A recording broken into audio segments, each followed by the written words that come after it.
ನಮಸ್ತೆ ಸ್ನೇಹಿತರೆ, A P C ಅಡ್ಡಾ ಯೂಟ್ಯೂಬ್ ಚಾನಲ್ಗೆ ತಮಗೆಲ್ಲ ಸ್ವಾಗತ. ನಾನು ಆನಂದ್ ಕಂಟಿ.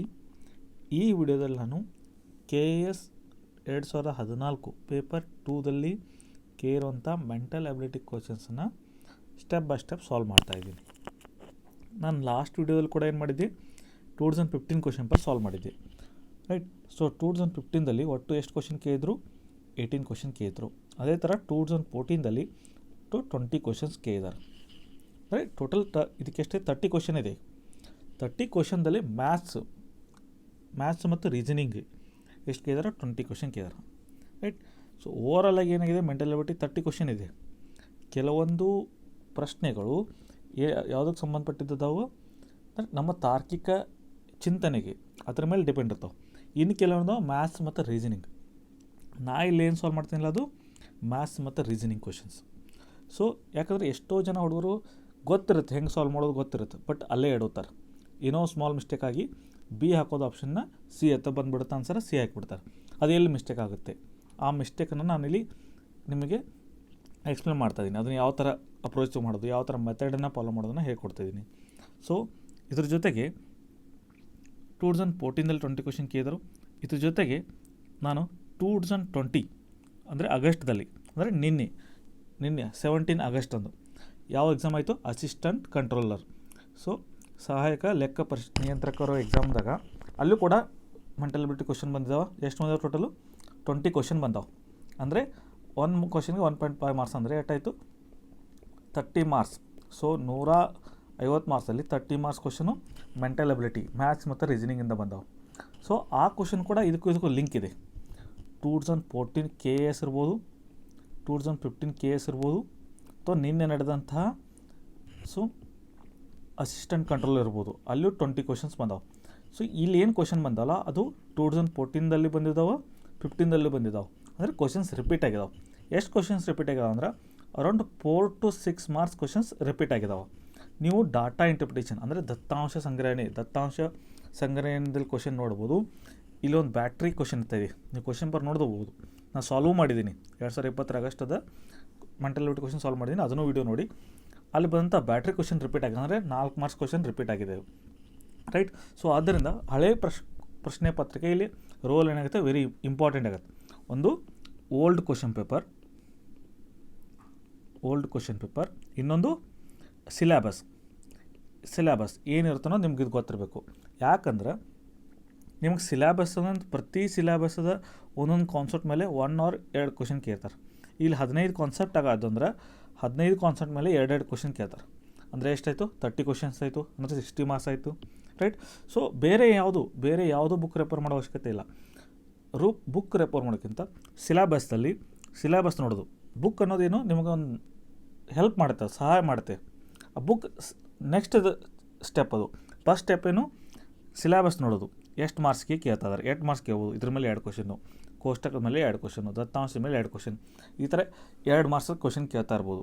ಸೊ ಇದು ಸಿಲೆಬಸ್ ಆಯಿತು. ನೆಕ್ಸ್ಟು ಓಲ್ಡ್ ಕ್ವಶನ್ ಪೇಪರ್ 2011ರಿಂದ ಹಿಡಿದು 2017 ತನಕ ಎಷ್ಟು KS ಆಗಿದೆಯಲ್ಲ ಅಷ್ಟು ಕ್ವಶನ್ ಪೇಪರ್ ಬಿಡಿಸೋ, ಅಥವಾ ಬೇರೆ KS ಅಂತಲ್ಲ, KPSC ಅಂತ ನಡೆಸ್ತಂಥ ಎಲ್ಲ ಎಕ್ಸಾಮ್ ಕ್ವಶನ್ನ ಸಾಲ್ವ್ ಮಾಡೋದು. ಮೆಂಟಲ್ ಎಬಿಲಿಟಿ ಯಾವ ಬಂದವನು ಅದೇ ಕ್ವಶನ್ ಕೂಡ 2020 ಆಗಸ್ಟ್ 24 ನಡೆಯುವ KS ಅಲ್ಲಿ ಕೂಡ ಬರ್ಬೋದು, ರೈಟ್.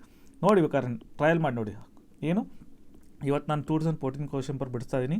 ಈ ವಿಡಿಯೋ ನೋಡಿದಾದಮೇಲೆ ಹಳೆಯ ಪ್ರಶ್ನೆ ಪತ್ರಿಕೆಯನ್ನು ನನ್ನ ಮೆಥಡ್ ಅಥವಾ ನಿಮ್ಮ ಮೆಥಡ್, ನೀವೇನು ಕಲ್ತಿದ್ದೀರಲ್ಲ ಆ ಮೆಥಡಲ್ಲಿ ಸಾಲ್ವ್ ಮಾಡೋದು. ಸೊ ಅದೇ ಪ್ರಶ್ನೆ ಇದೆ, ಅದೇ ಸೇಮ್ ನಂಬರ್ ಇಲ್ಲದೆ ಇರ್ಬೋದು, ಬೇರೆ ನಂಬರ್ ಇರ್ಬೋದು, ಬಟ್ ಅದೇ ತರಹದ ಸಿಮಿಲರ್ ಕ್ವಶನ್ ಬಿಡದೇ ಇರ್ತದೆ. ಅದೇ ಮೆಥಡನ್ನು ಅಪ್ಲೈ ಮಾಡೋದು, ಅಪ್ರೋಚ್ ಮಾಡೋದು, ಓಕೆ. ಸೊ ಈಗ 1 by 1 ಕ್ವಶನ್ ಸಾಲ್ವ್ ಮಾಡ್ತೀನಿ. ಈಗೇನು ನಾನು ಸಾಲ್ವ್ ಮಾಡ್ತೀನಿ, ಅದು 2014 KS ದಲ್ಲಿ ಕೇಳಿದಂಥ ಮೆಂಟಲ್ ಎಬಿಲಿಟಿ. ಇನ್ನೊಂದು ವಿಡಿಯೋ ಮಾಡಿದ್ದೀನಿ, ಅದರಲ್ಲಿ 2020 ಆಗಸ್ಟ್ ಅಂದರೆ ನಿನ್ನೆ 17 ನಡೆದಂಥ ಅಸಿಸ್ಟೆಂಟ್ ಕಂಟ್ರೋಲ್ದಲ್ಲಿ ಕೇಳಿದಂಥ ಮೆಂಟಲ್ ಎಬಿಲಿಟಿ ಕ್ವಶನ್ಸ್. ಈ 2 ವಿಡಿಯೋ ಇವತ್ತು ಅಪ್ಲೋಡ್ ಮಾಡಿದ್ದೀನಿ, ಸೊ ನೋಡ್ಬೋದು. ಈಗ 2014 ನೋಡೋಣ. ಸೊ ಫಸ್ಟ್ ಕ್ವಶನ್ ನೋಡಿ. ಈ ಕೆಳಗಿನ ಚಿತ್ರವನ್ನು ಪರಿಶೀಲಿಸಿ ಮತ್ತು ಕೆಳಗಿನ ಪ್ರಶ್ನೆಗೆ ಉತ್ತರಿಸಿ. ಸೊ ಇಲ್ಲೊಂದು ಟ್ರಯಾಂಗಲ್ ಇದೆ, ರೆಕ್ಟ್ಯಾಂಗಲ್ ಇದೆ, ಸರ್ಕಲ್ ಇದೆ. ಇಲ್ಲಿ ರೆಕ್ಟ್ಯಾಂಗಲ್ ಅಂದ್ರೇನು? ಮದುವೆಯಾದ ಜನರು. ಸರ್ಕಲ್ ಏನು ಇಂಡಿಕೇಟ್ ಮಾಡ್ತಾ ಇದೆ? ಅವ್ಯಕ್ತ ಕುಟುಂಬದಲ್ಲಿ ವಾಸಿಸುವ ಜನರು ಅಂತಾರೆ, ರೈಟ್. ಟ್ರಯಾಂಗಲ್ ಏನಾಗ್ತದೆ ಶಾಲಾ ಶಿಕ್ಷಕರು. ಸೊ ಪ್ರಶ್ನೆ ಏನಿದೆ ಅಂದ್ರೆ ಅವಿಭಕ್ತ ಕುಟುಂಬದಲ್ಲಿ ವಾಸಿಸುವ ಆದರೆ ಶಾಲಾ ಶಿಕ್ಷಕರಾಗಿಲ್ಲದ ಇಲ್ಲೊಂದು ಸ್ವಲ್ಪ ಚೇಂಜ್ ಮಾಡ್ಕೊಳ್ಳಿ. ಶಾಲಾ ಶಿಕ್ಷಕರಾಗಿಲ್ಲದ ಮದುವೆಯಾದ ಜನರನ್ನು ಯಾವ ಅಕ್ಷರವು ಪ್ರತಿನಿಧಿಸುತ್ತದೆ. ನಾ ಯಾಕೆ ಮದುವೆ ಆದಂಥದ್ದೇನೆಂದರೆ ಕ್ವಶನ್ ಪೇಪರ್ದಲ್ಲಿ ಫಸ್ಟ್ ಪೇಜಾಗಿ ಕೊಟ್ಟಿರ್ತಾರೆ ಏನಂತಲ್ಲಿ. So English question paper is a final. ಕನ್ನಡಕ್ಕಿಂತ ಇಂಗ್ಲೀಷ್ಗೆ ಪ್ರಿಫರೆನ್ಸ್ ಕೊಡ್ತಾರೆ. ಅಂದರೆ ಏನಾದರೂ ಮಿಸ್ಟೇಕ್ ಇದ್ರೂ ನೀವು ಇಂಗ್ಲೀಷನ್ನು ಓದ್ಕೋಬೇಕು, ಯಾಕಂದ್ರೆ ಅದೇ ಕ್ವಶನ್ ಪೇಪರ್ ಫೈನಲ್ ಆಗಿರುತ್ತೆ. ಸೊ ಇಂಗ್ಲೀಷ್ ಪ್ರಶ್ನೆ ಪತ್ರಿಕೆಯಲ್ಲಿ ಇಂಗ್ಲೀಷ್ ಮಾಧ್ಯಮದಲ್ಲಿ ಏನಿದೆ ಅಂದರೆ ಇಲ್ಲಿ ಮ್ಯಾರಿಡ್ ಇರ್ತದೆ. ಅವಿಭಕ್ತ ಕುಟುಂಬದಲ್ಲಿ ವಾಸಿಸುವ ಆದರೆ ಶಾಲಾ ಶಿಕ್ಷಕರಾಗದ ಮದುವೆಯಾದ ಜನರನ್ನು ಯಾವ ಅಕ್ಷರ ಪ್ರತಿನಿಧಿಸುತ್ತದೆ ಕೇಳಿದಾರಲ್ಲಿ ಇಂಗ್ಲೀಷ್ದಲ್ಲಿ. ಸೊ ಅದು ಕನ್ನಡದಲ್ಲಿ ಮಿಸ್ ಆಗಿದೆ ಮದುವೆ ಆದ. ಸೊ ಬರ್ಕೋಬೇಕು ನೀವು.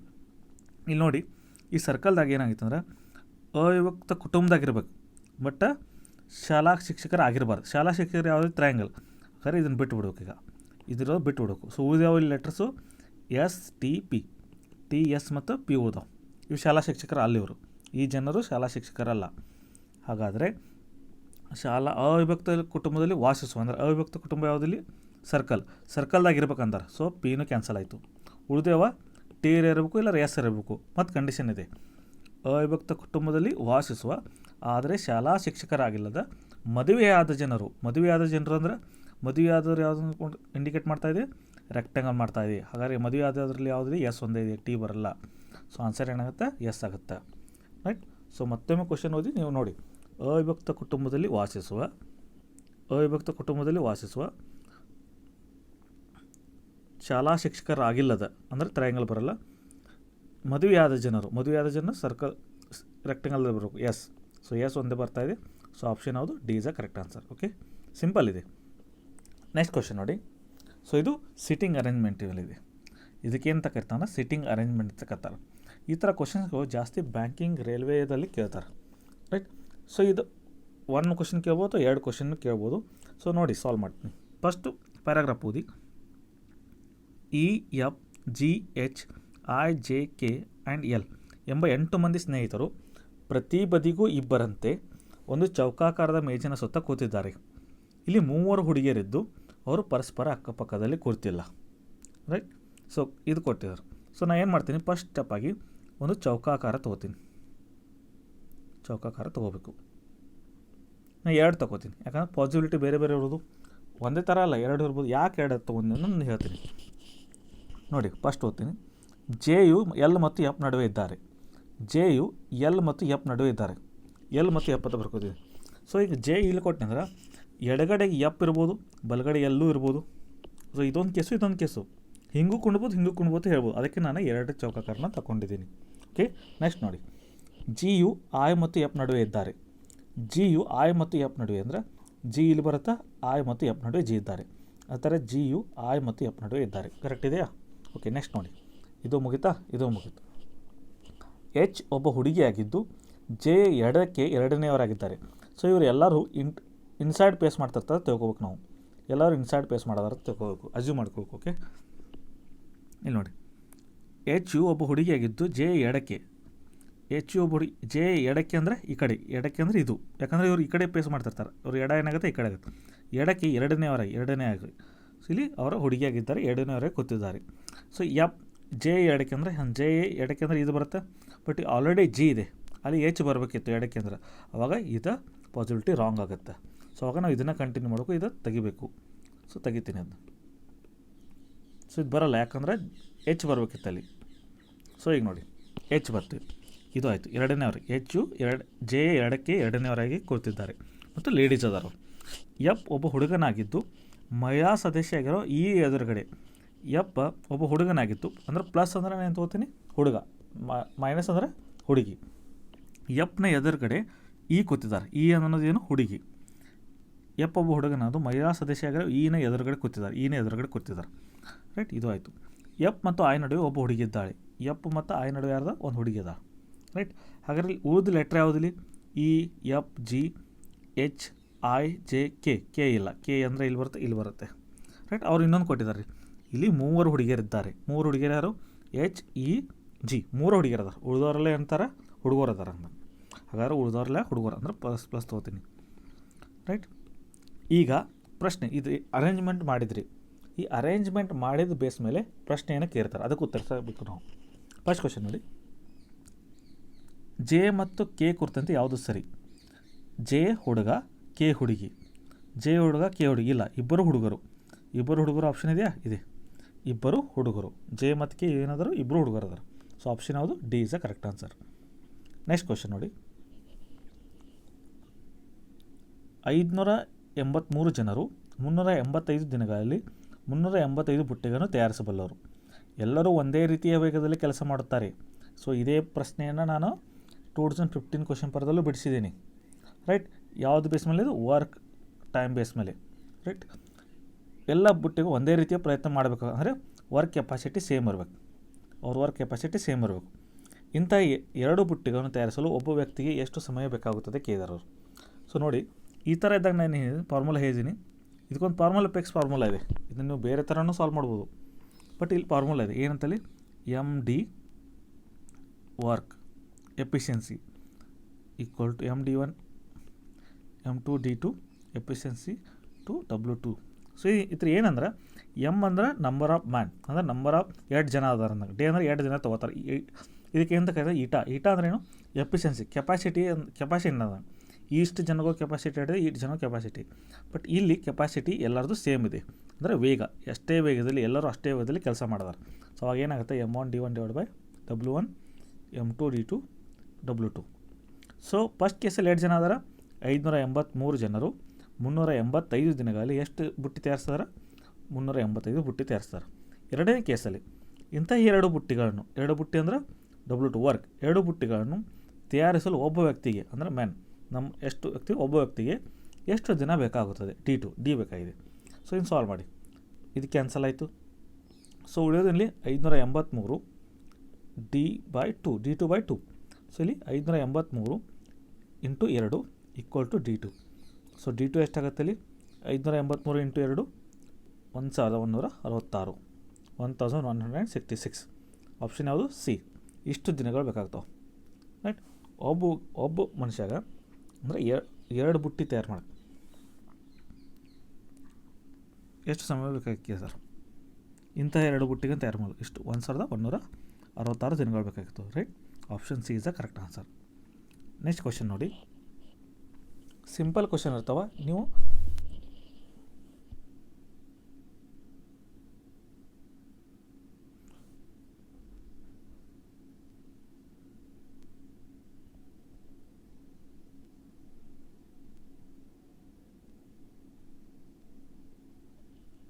ನೆಕ್ಸ್ಟ್ ಪ್ರಶ್ನೆ ನೋಡಿ, ಈ ಕೆಳಗೆ ನೀಡಿದ ಮಾಹಿತಿಯನ್ನು ಗಮನವಿಟ್ಟು ಓದಿ ಮತ್ತು ಅದರ ಕೆಳಗೆ ಕೊಟ್ಟರೆ ಪ್ರಶ್ನೆಗೆ ಉತ್ತರಿಸಿ.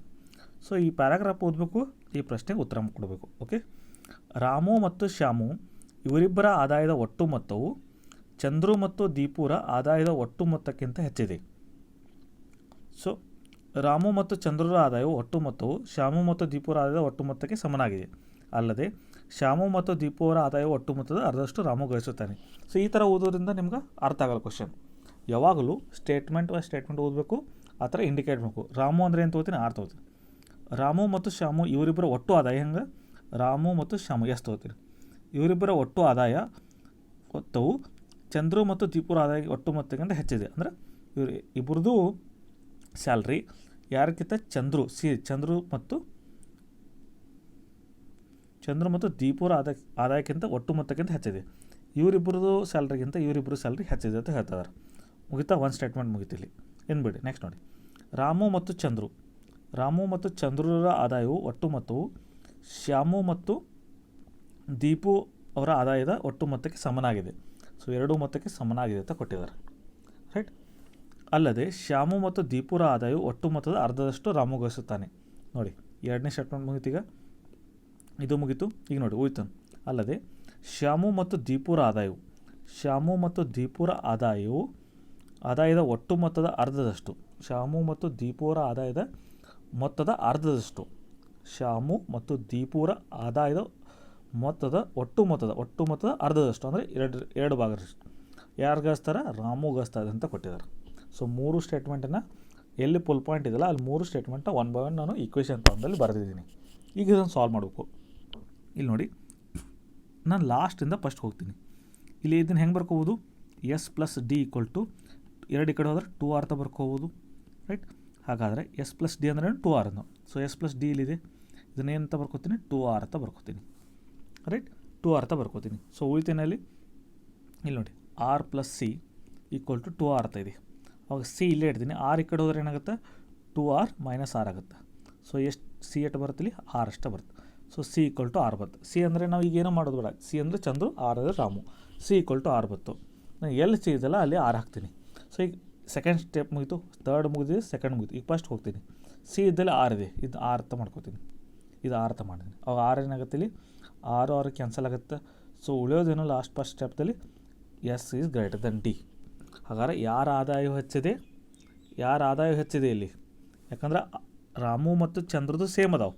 ರಾಮು ಚಂದ್ರ ಸೇಮ್ ಅದಾವೆ, ಕ್ಯಾನ್ಸಲ್ ಆಯಿತು. ಅವಾಗ ಶ್ಯಾಮುದ ದೀಪಂಗಿಂತ ಹೆಚ್ಚಿದೆ. ಸೊ ಯಾರ ಆದಾಯ, ಶ್ಯಾಮು ಅನ್ನೋದು ಹೆಚ್ಚಿದೆ, ರೈಟ್.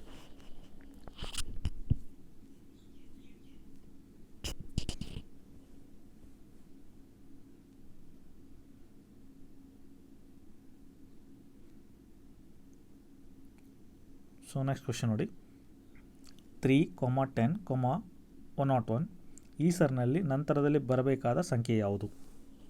ಇನ್ನೊಂದು ಹೇಳ್ತೀನಿ. ಸೊ ಇದರಲ್ಲಿ ಯಾವುದಾದ್ರೂ ಪ್ರಶ್ನೆಗೆ ಡೌಟ್ ಇದ್ದವ ಅಥವಾ ಏನಾದರೂ KS ಎಕ್ಸಾಮ್ದಲ್ಲಿ ಪೇಪರ್ 2 ಮೆಂಟಲ್ ಅಬಿಲಿಟಿ ಮೇಲೆ ಕ್ವಶನ್ಸ್ ಬಗ್ಗೆ ಏನಾದರೂ ನಿಮಗೆ ಡೌಟ್ಸ್ ಇದ್ದರೆ ಸೊ ಕಮೆಂಟ್ ಸೆಕ್ಷನ್ನಲ್ಲಿ ನೀವು ಕೇಳ್ಬೋದು.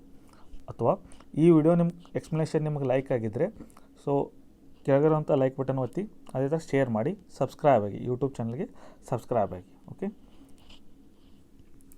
ಇಷ್ಟ ಆಗಿದ್ದರೆ ಶೇರ್ ಮಾಡಿ. ಓಕೆ, ಸೊ ನೋಡಿ 3, 10, 101 ಈ ಸರಲ್ಲಿ ನಂತರ ಬರಬೇಕಾದ ಸಂಖ್ಯೆ, ಇಲ್ಲಿ ಯಾವ ಸಂಖ್ಯೆ ಬರ್ತದೆ ಕೇಳಿದ್ರೆ.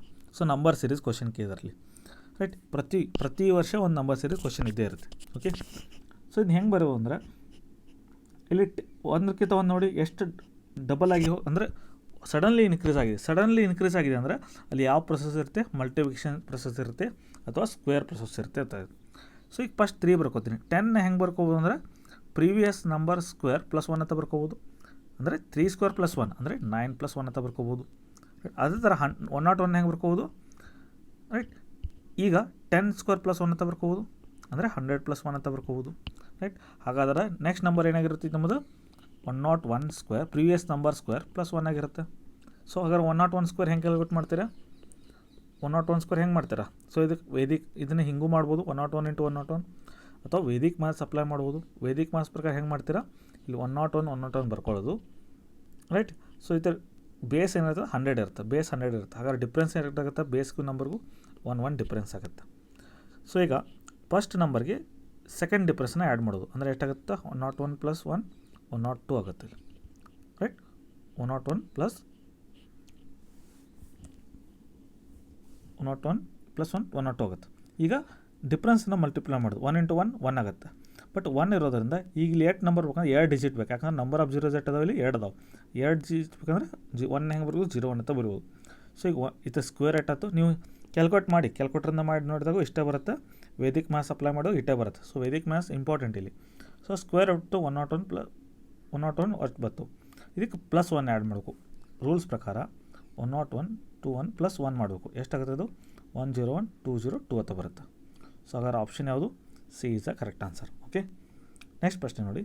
ಸೊ ಲಾಜಿಕಲ್ ರೀಸನಿಂಗ್ ಮೇಲೆ ಇದ್ರ ಮೇಲೆ ಕೇಳಿದ್ದಾರೆ, ಡೈಗ್ರಾಮ್ ಮಿರರ್ ಇಮೇಜ್ ಮೇಲೆ ಅಥವಾ ಡೈಗ್ರಾಮ್ ಮೇಲೆ ಕೇಳಿದ್ದಾರೆ, ಸಿರೀಸ್ ಇಮೇಜ್ ಮೇಲೆ ಕೇಳಿದ್ದಾರೆ ಇಲ್ಲಿ, ರೈಟ್. ಸೊ ಈ ಸಿರೀಸ್ ಇಮೇಜ್ ನೋಡಿ, ಮುಂದಿನ 4 ಚಿತ್ರಗಳನ್ನು ಪರಿಗಣಿಸಿ 5ನೇ ಚಿತ್ರ ಸ್ಥಾನಕ್ಕೆ ಯಾವ್ದು ಬರುತ್ತೆ ಕೇಳಿದಾರಲ್ಲಿ. ಸೊ ಮೊದಲು ಈ ಥರ ಇತ್ತು, ಇಲ್ಲಿ ಟ್ರಯಾಂಗಲ್ ಶೇಪ್ ಇತ್ತು. ಸಡನ್ನಾಗಿ ಈ ಕಡೆ ಬಂದು ಒಂದು ಟ್ರಯಾಂಗಲ್ ಕಲರ್ ಹೆಚ್ಚಾಯಿತು, ಈ ಥರ ಹೆಚ್ಚಾಯ್ತು, ಇಲ್ಲಿ ಹೆಚ್ಚಾಗಿದ್ದು ಬಂತು. ಇದು ನೆಕ್ಸ್ಟ್ ಇಲ್ಲಿ ಹೋತು, ಒಂದು ಟ್ರಯಾಂಗಲ್ ಎಕ್ಸ್ಟೆಂಡ್ ಆಯಿತು, ರೈಟ್. ಅದೇ ಥರ ಇದು ಇಲ್ಲಿ ಎಕ್ಸ್ಟೆಂಡ್ ಆಯಿತು, ಒಂದು ಟ್ರಯಾಂಗಲ್ ಎಕ್ಸ್ಟೆಂಡ್ ಆಯಿತು. ಈಗ ನೆಕ್ಸ್ಟ್ ಎಲ್ಲ ಏನಾಗಬೇಕಂದ್ರೆ ಇದು ಈ ಕಡೆ ಹೋಗಿ, ಇದು ಕಂಪ್ಲೀಟ್ ಈ ಕಡೆ ಹೋಗಿ ಒಂದು ಟ್ರಯಾಂಗಲ್ ಎಕ್ಸ್ಟೆಂಡ್ ಆಗಬೇಕು. ಸೊ ಇದು ಈ ಕಡೆ ಕಂಪ್ಲೀಟಾಗಿ ಬಂದಿಲ್ಲ, ಇದು ಆಗೋಲ್ಲ, ರೈಟ್. ಅದೇ ಥರ ಇದು ಈ ಕಡೆ ಬಂದಿದೆ, ಈ ಕಡೆ ಮೂವ್ ಆಗಬೇಕಿತ್ತು. ಸೊ ಈಗ 2 ಆಪ್ಷನ್ ಅದಾವೆ, ಬಿ ಮತ್ತು ಡಿದಲ್ಲಿ. ಸೊ ಇದು ಕಂಪ್ಲೀಟಾಗಿ ಇದೇನಿದೆಯಲ್ಲ ಈ ಪಾರ್ಟ್ ಕಂಪ್ಲೀಟಾಗಿ ಈ ಕಡೆ ಮೂವ್ ಆಗಿದೆ, ಇಲ್ಲೂ ಮೂವ್ ಆಗಿದೆ, ಇಲ್ಲೂ ಮೂವ್ ಆಗಿದೆ. ಈಗ ಒಂದು ಟ್ರಯಾಂಗಲ್ ಎಕ್ಸ್ಟೆಂಡ್ ಆಗಬೇಕು, ಎಲ್ಲಿ ಆಗ್ಬೇಕಂದ್ರೆ ಅದರ ಲೆಫ್ಟ್ ಸೈಡ್ ಆಗಬೇಕು. ಬಟ್ ಇಲ್ಲಿ ನೋಡಿ, ಇಲ್ಲಿ ಲೆಫ್ಟ್ ಸೈಡ್ ಆಗಿದೆ, ಇಲ್ಲಿ ರೈಟ್ ಸೈಡ್ ಆಗಿದೆ. ಸೊ ಇದು ಬರಲ್ಲ, ಲೆಫ್ಟ್ ಸೈಡ್ ಆಗ್ಬೇಕಂದ್ರೆ ಬಿ ಒಂದೇ ಕರೆಕ್ಟ್ ಬರುತ್ತೆ, ರೈಟ್. ಸೊ ಮೂವ್ ಆದಂಗೆ ಹಿಂಗೆ ಈ ಥರ ಕ್ಲಾಕ್ ವೈಸ್ ರೊಟೇಟ್ ಆಗ್ತಾಯಿದೆ ಅಂದರೆ ಈ ಸೈಡ್ ನಿಮ್ಮದು ಒಂದು ಎಕ್ಸ್ಟ್ರಾ ಟ್ರಯಾಂಗಲ್ ಬರಬೇಕು, ಬಟ್ ಇಲ್ಲಿ ಮೇಲ್ಗಡೆ ಬರ್ತಿರೋದ್ರಿಂದ ಡಿ ಬರಲ್ಲ, ಆಪ್ಷನ್ ಬಿ ಬರುತ್ತೆ. ಓಕೆ, ನೆಕ್ಸ್ಟ್ ಕ್ವಶನ್ ನೋಡಿ. A, B, C, D, E ಮತ್ತು ಎಫ್ ಇವರದು ಸ್ನೇಹಿತರ ಸಮೂಹವಾಗಿದೆ. ಈ ಸಮೂಹದಲ್ಲಿ ಇಬ್ಬರು ಗೃಹಿಣಿಯರು, ಒಬ್ಬರು ಪ್ರೊಫೆಸರ್, ಒಬ್ಬರು ವೈದ್ಯರು, ಒಬ್ಬರು ಇಂಜಿನಿಯರ್ ಮತ್ತು ಒಬ್ಬರು ವಕೀಲರು ಇದ್ದಾರೆ. ಈ ಸಮಯದಲ್ಲಿ 2 ವಿವಾಹಿತ ಜೋಡಿಗಳಿವೆ. ವಕೀಲನು ಗೃಹಿಣಿಯಾಗಿರುವ ಡಿ ಯನ್ನು ವಿವಾಹವಾಗಿದ್ದರೆ ಈ ಸಮೂಹದಲ್ಲಿ ಯಾವೊಬ್ಬ ಮಹಿಳೆಯು ಡಾಕ್ಟರ್ ಆಗಲಿ ಅಥವಾ ಇಂಜಿನಿಯರ್ ಆಗಲಿ ಇಲ್ಲ. ಸಿ ಯು ಇಂಜಿನಿಯರ್ ಆಗಿದ್ದು ಪ್ರೊಫೆಸರ್ ಆಗಿರುವಂಥ ಎಫ್ನನ್ನು ವಿವಾಹವಾಗಿದ್ದಾರೆ. ಎ ಯು ಗೃಹಿಣಿಯನ್ನು ವಿವಾಹವಾಗಿದ್ದಾರೆ. ಇ ಯು ಗೃಹಿಣಿ ಅಲ್ಲ ಅಂತೇಳಿ ಒಂದು ಪ್ಯಾರಾಗ್ರಾಫ್ ಕೊಟ್ಟಿದ್ದಾರೆ. ಅದನ್ನು ನೋಡಿ ನಾವು ಬ್ಲಡ್ ರಿಲೇಷನ್ ಅಂತ ಕರಿತೀವಿ, ರೈಟ್. ಸೊ ಇದನ್ನು ಸಾಲ್ವ್ ಮಾಡಬೇಕು, ಸಾಲ್ವ್ ಮಾಡಿ ಕ್ವಶನ್ಸ್ ಆನ್ಸರ್ ಮಾಡಬೇಕು, ರೈಟ್. ಇಲ್ಲಿ ನೋಡಿ, first one by one statement by statement solve ಮಾಡ್ತೀನಿ. ಈ ಸಮೂಹದಲ್ಲಿ ಇಬ್ಬರು ಗೃಹಿಣಿ ಅದ, ಇದರಲ್ಲಿ ಇಬ್ಬರು ಗೃಹಿಣಿ ಇದ್ದಾರೆ. ಒಬ್ಬರು ಪ್ರೊಫೆಸರ್, ಒಬ್ಬರು ವೈದ್ಯರು, ಒಬ್ಬರು ಇಂಜಿನಿಯರ್, ಒಬ್ಬರು ವಕೀಲರಿದ್ದಾರೆ. ಇದು ಕಾಮನ್, ಇದು ಒಂದು ಸ್ಟೇಟ್ಮೆಂಟ್ ಮುಗೀತು. ಸೊ ಇಲ್ಲಿ 2 ವಿವಾಹಿತ ಜೋಡಿಗಳದ, ಅಂದರೆ 2 ಮದುವೆ ಅದಾರ, ಕಪಲ್ಸ್ ಅದಾರ, 2 ಮದುವೆ ಅದಾರ. ಯಾವ ಜೋಡಿ ಅಂತ ಗೊತ್ತಿಲ್ಲ, ಬಟ್ 2 ಜೋಡಿ ಅದಾರ, 4 ಜನ ಆದಂಗೆ ಆಯಿತು. ಸೊ ವಕೀಲನು ಗೃಹಿಣಿಯಾಗಿರುವ ಡಿ ಯನ್ನು ವಿವಾಹವಾಗಿದ್ದಾರೆ. ಸೊ ಇಲ್ಲಿ ಬರ್ಕೋತೀನಿ, ವಕೀಲನು ಗೃಹಿಣಿಯಾಗಿರುವ ಡಿ ಅಂದರೆ ಡಿ ಗೃಹಿಣಿನ ಮದುವೆ ಆಗಿದ್ದಾವೆ. ವಕೀಲಿದ್ದ ಗೃಹಿಣಿ ಅಂದರೆ ಡಿನ ಮದುವೆ ಆಗಿದ್ದಾವೆ. ಡಿಯನ್ನು ವಿವಾಹವಾಗಿದ್ದಾರೆ, ಮುಗಿತು. ಈ ಸಮೂಹದಲ್ಲಿ ಯಾವೊಬ್ಬ ಮಹಿಳೆಯು ಡಾಕ್ಟರ್ ಆಗಲಿ ಅಥವಾ ಇಂಜಿನಿಯರ್ ಆಗಲಿ ಇಲ್ಲ.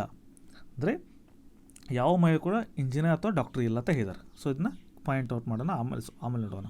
ಓಕೆ, ಸಿ ಯು ಇಂಜಿನಿಯರ್ ಆಗಿದ್ದು, ಸಿ ಯು ಇಂಜಿನಿಯರ್ ಆಗಿದ್ದು ಪ್ರೊಫೆಸರ್ ಆಗಿರುವಂಥ ಎಫ್ನನ್ನು ವಿವಾಹವಾಗಿದ್ದಾರೆ. ಪ್ರೊಫೆಸರ್ ಆಗಿರುವಂಥ ಎಫ್ನನ್ನು ವಿವಾಹವಾಗಿದ್ದಾರೆ. ಅವ್ರು ಹೇಳಿದಾರೆ ಯಾವುದೇ ಮಹಿಳೆಯು ಇಂಜಿನಿಯರ್ ಅಥವಾ ಡಾಕ್ಟರ್ ಇಲ್ಲತ್ತಲ್ಲಿ. ಹಾಗಾದ್ರೆ ಇದೇನಾಗುತ್ತೆ, ಪಾಸಿಟಿವ್ ಆಗುತ್ತೆ. ಮಹಿಳೆ ಇಂಜಿನಿಯರ್ ಅಥವಾ ಡಾಕ್ಟರ್ ಇರೋಂಗಿಲ್ಲ. ಸೊ ಪ್ರೊಫೆಸರ್ ನೆಗೆಟಿವ್ ಆಗುತ್ತೆ. ಇಲ್ಲಿ ಗೃಹಿಣಿಯನ್ನು ಗೃಹಿಣಿ ಅಂದರೆ ಏನಾಗುತ್ತೆ, ಇಲ್ಲಿ ನೆಗೆಟಿವ್ ಅಥವಾ ವಕೀಲ ಪಾಸಿಟಿವ್ ಆಗುತ್ತೆ. ಸೊ ಹಾಗಾದ್ರೆ 2 ಜೋಡಿ ಆಯಿತು, ಮದುವೆ ಆದ್ದು, ವಿವಾಹಿತ ಜೋಡಿ ಆಗಿದೆ, ರೈಟ್. ಎ ಯು ಗೃಹಿಣಿಯನ್ನು ವಿವಾಹವಾಗಿದ್ದಾರೆ. ಅಂದರೆ ಯಾವುದೇ ಪದದಲ್ಲಿ ಎ ಗೃಹಿಣಿಯನ್ನು ವಿವಾಹವಾಗಿದ್ದಾರೆ. ಇ ಯು ಗೃಹಿಣಿ ಅಲ್ಲ ಅಂತ ಇದರಲ್ಲಿ. ಸೊ ಇ ಯು ಗೃಹಿಣಿ ಅಲ್ಲ. ಹಾಗಾದ್ರೆ ಗೃಹಿಣಿ ಯಾರಾಗ್ತಾರೆ, ಎ ಬಿ ಗೃಹಿಣಿ ಆಗ್ತಾರೆ. ಇಲ್ಲಿ ಬಿ ಗೃಹಿಣಿ ಆಗ್ತಾರೆ. ಇ ಏನಾಗ್ತಾರೆ, ಉಳಿದಿದ್ದು ಯಾವುದು, ಪ್ರೊಫೆಸರ್ ಡಾಕ್ಟರ್ ಆಯಿತು. ಸೊ 6 ಜನ ಅದರಲ್ಲಿ, ರೈಟ್. ಸೊ 2 ವಿವಾಹಿತ ಅದಾವೆ. ವಿವಾಹಿತ ಅಂದ್ರೆ ಕಪಲ್ಸ್ ಅದಾರ, ಇದೊಂದು ಕಪಲು. ಸೊ ಕ್ವಶನ್ ನೋಡಿ, ಈ ಮುಂದಿನ ಯಾವುದು ವಿವಾಹಿತ ಜೋಡಿ ಆಗಿದೆ, ಯಾವುದು ಅದಾವ ಇಲ್ಲಿ, ಎ ಮತ್ತು ಡಿ ವಿವಾಹಿತ ಜೋಡಿ ಆಗಿದೆ, ಕಪಲ್ ಅದಾರ. ಸೊ ಆಪ್ಷನ್ ಯಾವುದು, D is the correct answer. Okay, so next question ನೋಡಿ, ಸಿಂಪಲ್ ಇರುತ್ತೆ. ಈ ಥರ ಸ್ಟೆಪ್ ಬೈ ಸ್ಟೆಪ್ ಮಾಡ್ಕೋಬೇಕು, ಸಾಲ್ವ್ ಮಾಡಬೇಕು. ಅಂದರೆ ಸ್ಟೇಟ್ಮೆಂಟ್ ಬೈ ಸ್ಟೇಟ್ಮೆಂಟ್ ಸಾಲ್ವ್ ಮಾಡ್ಕೊತ ಹೋಗ್ಬೇಕು. ಓಕೆ, ನೆಕ್ಸ್ಟ್ ಕ್ವಶನ್ ನೋಡಿ. 300 ರೂಪಾಯಿಗಳ ಒಂದು ಛತ್ರಿಯನ್ನು ಮಾರುವ ಮೂಲಕ ಒಬ್ಬ ಅಂಗಡಿಯಾತ 20% ಲಾಭ ಗಳಿಸುತ್ತಾನೆ. ತಿರುವಳಿ ಮಾರಾಟದ ಸಂದರ್ಭದಲ್ಲಿ ಅಂಗಡಿಯವನು ನಮೂದಿಸಿದ ಬೆಲೆಯ 10% ರಿಯಾಯಿತಿಯನ್ನು ನೀಡುತ್ತಾನೆ. ಸೊ ಅಂಗಡಿಯವನು ಶೇಕಡಾ ಲಾಭ ಎಷ್ಟು ಗಳಿಸುತ್ತಾನೆ ಕೇಳಿದಾರಲ್ಲ. ಸೊ ಇದನ್ನು ವಿತ್ ಫಾರ್ಮುಲಾನು ಬಿಡಿಸ್ಬೋದು, ವಿತ್ ಅಂಡರ್ಸ್ಟ್ಯಾಂಡಿಂಗ್ನಲ್ಲೂ ಬಿಡಿಸ್ಬೋದು. ನಾವು ವಿತ್ ಅಂಡರ್ಸ್ಟ್ಯಾಂಡಿಂಗ್ಲೇ ಬಿಡ್ಸೋಕ್ಕೆ ಟ್ರೈ ಮಾಡ್ತೀನಿ. ಓಕೆ, 300 ರೂಪಾಯಿಗಳ ಒಂದು ಛತ್ರಿಯನ್ನು ಮಾರುವ ಮೂಲಕ ಒಬ್ಬ ಅಂಗಡಿಯವನು 20% ಲಾಭ ಗಳಿಸ್ತಾನೆ ಅಂದಂಗಾಯ್ತು. ಮಾರುವ ಮೂಲಕ ಒಬ್ಬ ಅಂಗಡಿ ಆತ 20 ರೂಪಾಯಿ ಲಾಭ ಗಳಿಸ್ತಾನೆ. ಅಂದ್ರೆ ಆ 300 ರೂಪಾಯಿ ಏನಾರೇ ಮಾರಿದೆ ಅಂದ್ರೆ ಅವ್ನಿಗೆ ಎಷ್ಟು ಲಾಭ ಬರ್ತೈತಿ, 20% ಲಾಭ ಬರ್ತೈತಿ. ಅಂದರೆ 300 ರೂಪಾಯಿ ಅಂದ್ರೆ ಇಲ್ಲಿ ಮಾರ್ಕ್ ಪ್ರೈಸ್ ಅಂತ ತೊಗೋತೀನಿ, 20% ಲಾಭ ಬರ್ತೈತಿ. ಅಂದರೆ ಅವ್ನು 100 ರೂಪಾಯಿಗೆ ತೊಗೊಂಡಿದ್ದಂದ್ರೆ 120 ರೂಪಾಯಿಗೆ ಮಾರ್ತಾ ಇದ್ದಾನೆ ಅಂದಂಗೆ. ಒಂದೇಳಿ 100 ರೂಪಾಯಿಗೆ ತೊಗೊಂಡು 120 ರೂಪಾಯಿಗೆ ಮಾರ್ತಾ ಇದ್ದಾನೆ. ಬಟ್ ಇಲ್ಲಿ ಅವ್ನು 300 ರೂಪಾಯಿಗೆ ಮಾರ್ತಾ ಇದ್ದಾನೆ. ಹಾಗಾದ್ರೆ ಅವ್ನು ಎಷ್ಟು ರೂಪಾಯಿಗೆ ತೊಗೊಂಡಂಗೆ ಆಯಿತು ಅದು ಗೊತ್ತಿಲ್ಲ ನಮಗೆ, ರೈಟ್. ಸೊ 100 ರೂಪಾಯಿಗೆ ಏನಾರು ತೊಗೊಂಡಿದ್ದಂದ್ರೆ ಅವ್ನು ಲಾಭ ಎಷ್ಟು ಮಾಡ್ತಾ ಇದ್ದಾನೆ, 120. ಅಂದರೆ 120ಗೆ ಮಾರ್ತಾ ಇದ್ದಾನೆ, ಕೊಟ್ಟಿದ್ದಾರಲ್ಲಿ 20% ಲಾಭ, 100ಕ್ಕೆ 20 ರೂಪಾಯಿ ಲಾಭ ಇದ್ದಾನೆ. ಹಾಗಾದ್ರೆ ಅವ್ನು 300 ರೂಪಾಯಿಗೆ ಮಾರ್ತಾ ಇದ್ದಾನೆ. ಈಗ ಅವ್ರು ಹೇಳಿದ ಪ್ರಕಾರ 300 ರೂಪಾಯಿಗೆ ಒಂದು ಛತ್ರಿ ಮಾರ್ತಾನೆ. ಹಾಗಾದ್ರೆ ಅವ್ನು ಎಷ್ಟಕ್ಕೆ ತೊಗೊಂಡಂಗೆ ಆಯಿತು. ಸೊ ಅದನ್ನು ಇದಕ್ಕೆ ಏನು ತರೋ ಕಾಸ್ಟ್ ಪ್ರೈಸ್ನ ಕ್ಯಾಲ್ಕುಲೇಟ್ ಮಾಡಬೇಕು. ಇದೇನಾಯಿತು, ಮಾರ್ಕ್ ಪ್ರೈಸ್ ಆಯಿತು. ಸೊ ಕಾಸ್ಟ್ ಪ್ರೈಸ್ ಕ್ಯಾಲ್ಕುಲೇಟ್ ಮಾಡೋದು ಹೆಂಗೆ ಮಾಡೋದು, 100 × 300 / 120 ಆಯಿತು. ಸೊ ಇಲ್ಲಿ 0 0 ಕ್ಯಾನ್ಸಲ್ ಆಯಿತು. 4 3s 4, 20 5s, 3 1s 3 10s. So ಎಷ್ಟು ಬಂತು, 250. ಸೊ ಒರಿಜಿನಲ್ ಕಾಸ್ಟ್ ಪ್ರೈಸ್ ಎಷ್ಟಾಯಿತು, 250ಗೆ ತೊಗೊಂಡಿದ್ದಾನವ, ರೈಟ್. ಹಾಗಾದ್ರೆ ಅವ್ರೇನು ಹೇಳ್ತಾನೆ, ತಿರುವಳಿ ಮಾರಾಟ ಸಂದರ್ಭದಲ್ಲಿ ಅಂಗಡಿಯವನು ನಮೂದಿಸಿದ ಬೆಲೆ ಮೇಲೆ 10% ರಿಯಾಯಿತಿಯನ್ನು ನೀಡುತ್ತಾನೆ. ಒಂದು ವೇಳೆ ಅದನ್ನು ಮಾರಾಟ ಮಾಡಬೇಕಾದ್ರೆ ಅವ್ನು ಮೊದಲು ಹೆಚ್ಚಿಸಿದ ಒಂದು ವಸ್ತುವಿಗೆ ಈಗ ಏನಾದರೂ ಇರ್ಬೋದು, ಒಂದು ಯಾವುದಾದ್ರು ವಸ್ತುವನ್ನ ಅವನು ಹೇಳ್ತಾನೆ 300 ರೂಪಾಯಿ ಅಂತ ಹೇಳ್ತಾನೆ. ಆ್ಯಕ್ಚುಲಿ ಅವ್ನ ಖರ್ಚು ಎಷ್ಟಾಗಿರುತ್ತೆ, 250 ರೂಪಾಯಿ ಆಗಿರುತ್ತೆ. ಅವನು 250 ರೂಪಾಯಿ ಕೊಟ್ಟು ತೊಗೊಂಬಂದಿರ್ತಾನೆ. ನಿಮಗೇನು ಹೇಳ್ತಾನೆ, 300 ರೂಪಾಯಿ ಅಂತ ಹೇಳ್ತಾನೆ. ಬಟ್ ನೀವು ಇಲ್ಲ ಅಂತೀರ. ಇಲ್ಲ ಅಂದಾಗ ಏನು ಮಾಡ್ತಾರೆ ಅಂದ್ರೆ ಅವ ಏನಾರೇ ನೀವು 300 ರೂಪಾಯಿ ಹೇಳಿದ್ರೆ ನೀವು 300 ರೂಪಾಯಿ ಕೊಟ್ಟು ಬಂದಿರಂದ್ರೆ ಅವ್ನಿಗೆ ಎಷ್ಟು ಲಾಭ ಆಗ್ತಿತ್ತು, 20% ಲಾಭ ಆಗ್ತಿತ್ತು, ಅಂದರೆ 50 ರೂಪಾಯಿ ಲಾಭ ಆಗ್ತಿತ್ತು. ನೀವು ತೊಗೊಂಗಿಲ್ಲ, ನಂಗೆ ಬೇಡ ಅಂತ ಹೋಗ್ತಿರ್ತಾರೆ. ಅವ ಏನು ಮತ್ತೆ ನಿಮ್ಗೆ ಕರೆದು ಏನು ಮಾಡ್ತಾನವ, ನಿಮಗೆ 10% ರಿಯಾಯಿತಿ ಕೊಡ್ತಾನಂತ. ಸೊ 10% ಅಂದರೆ ಏಟಾಯಿತು ಅಂದರೆ 100ಕ್ಕೆ 10 ರೂಪಾಯಿ ಬಿಡೋದ. ನಾನು 100ಕ್ಕೆ 10 ರೂಪಾಯಿ ಬಿಟ್ಟರೆ 300ಕ್ಕೆ ಬಿಟ್ಟಂಗೆ ಆಯಿತು, 30 ರೂಪಾಯಿ ಬಿಟ್ಟಂಗೆ ಆಯಿತು. 100ಕ್ಕೆ 10 ರೂಪಾಯಿ ಬಿಡುತ್ತಾ ಅದನ್ನು, ಹಾಗಾದ್ರೆ 300 ರೂಪಾಯಿ ಕೆಟ್ಟು ಬಿಟ್ಟಂಗೆ ಆಯಿತು, 30 ರೂಪಾಯಿ ಬಿಟ್ಟಂಗೆ ಆಯಿತು. ಸೊ 30 ರೂಪಾಯಿ ಡಿಡಕ್ಟ್ ಮಾಡಿದ್ರೆ ಬಿಟ್ಟರೆ ಎಷ್ಟು ಹೋಯ್ತಿಲ್ಲಿ, 270ಗೆ ಮಾರ್ತಾ ಇದ್ದಾನೆ. ರೈಟ್, ಸೆಲ್ಲಿಂಗ್ ಪ್ರೈಸ್ ಎಷ್ಟಾಯಿತು, 270 ಆಯಿತು. ಅವ್ನು ತಂದಿದ್ದು 250ಕ್ಕೆ ತಂದಾನ, ನಿಮಗೆ ಮಾರ್ತಾ ಇರೋದು ಎಷ್ಟಕ್ಕೆ ಮಾರ್ತಾ ಇದ್ದಾನ, 270ಗೆ ಮಾರ್ತಾ ಇದ್ದಾನೆ. ಯಾವಾಗಿದು 10% ಡಿಸ್ಕೌಂಟ್ ಕೊಟ್ಟ ಮೇಲೆ. ಹಾಗಾದ್ರೆ ಅವ್ನಿಗೆ ಎಷ್ಟು ಲಾಭ ಆಗುತ್ತೆ ಕೇಳ್ತಾ ಇದ್ದಾರೆ ಅವರು. ಸೊ ಹಾಗಾದ್ರೆ ಲಾಭ ಅಂದಾಗ ಏನು ಮಾಡಬೇಕು, ಎಷ್ಟು ರೂಪಾಯಿ ಲಾಭ ಆತಿಲಿ, 270ಕ್ಕೆ ಮಾರ್ತಾನೆ, ತೊಗೊಂಡಿದ್ದು 250. ಎಷ್ಟು ರೂಪಾಯಿ ಲಾಭ ಆಯ್ತು, 20 ರೂಪಾಯಿ ಲಾಭ ಆಯಿತು. 20 ರೂಪಾಯಿ ಲಾಭ ಆಯಿತು. ಬಟ್ ಅವ್ರು ಹೆಂಗೆ ಕೇಳ್ತಾನೆ ಅಂದ್ರೆ 100ಕ್ಕೆ ಎಷ್ಟು ಲಾಭ ಆಯಿತು. ಸೊ 250ಕ್ಕೆ 20 ರೂಪಾಯಿ ಲಾಭ ಆದರೆ 100ಕ್ಕೆ ಎಷ್ಟಾಯಿತು. ಸೊ ಸಾಲ್ವ್ ಮಾಡೋದು, 5 5 5 2 5 4 4 8%. ಸೊ 8% ಅವಂಗೆ ಲಾಭ ಆಗುತ್ತೆ. ರೈಟ್. ಸೊ ಇದು ನೀವು ಇದೋಟ್ ಫಾರ್ಮುಲಾನ ಕಾನ್ಸೆಪ್ಟ್ ಅರ್ಥ ಮಾಡ್ಕೊಂಡು ಮಾಡೋದು. ಓಕೆ, ಅರ್ಥ ಆಗಿದೆ ಅನ್ಕೋತೀನಿ. ನೆಕ್ಸ್ಟ್ ಕ್ವಶನ್ ನೋಡಿ.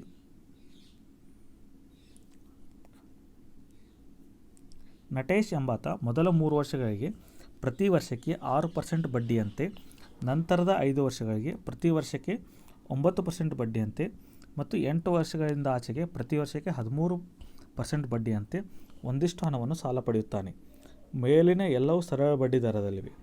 11 ವರ್ಷಗಳ ನಂತರ ನಟೇಶ್ ಒಟ್ಟು 8,160 ರೂಪಾಯಿಗಳನ್ನು ಸಂದಾಯ ಮಾಡಿದ್ದರೆ ಆತ ಪಡೆದುಕೊಂಡ ಸಾಲದ ಮೊತ್ತ ಎಷ್ಟು ಅಂತ ಕೇಳಿದ್ದಾರೆ. ರೈಟ್.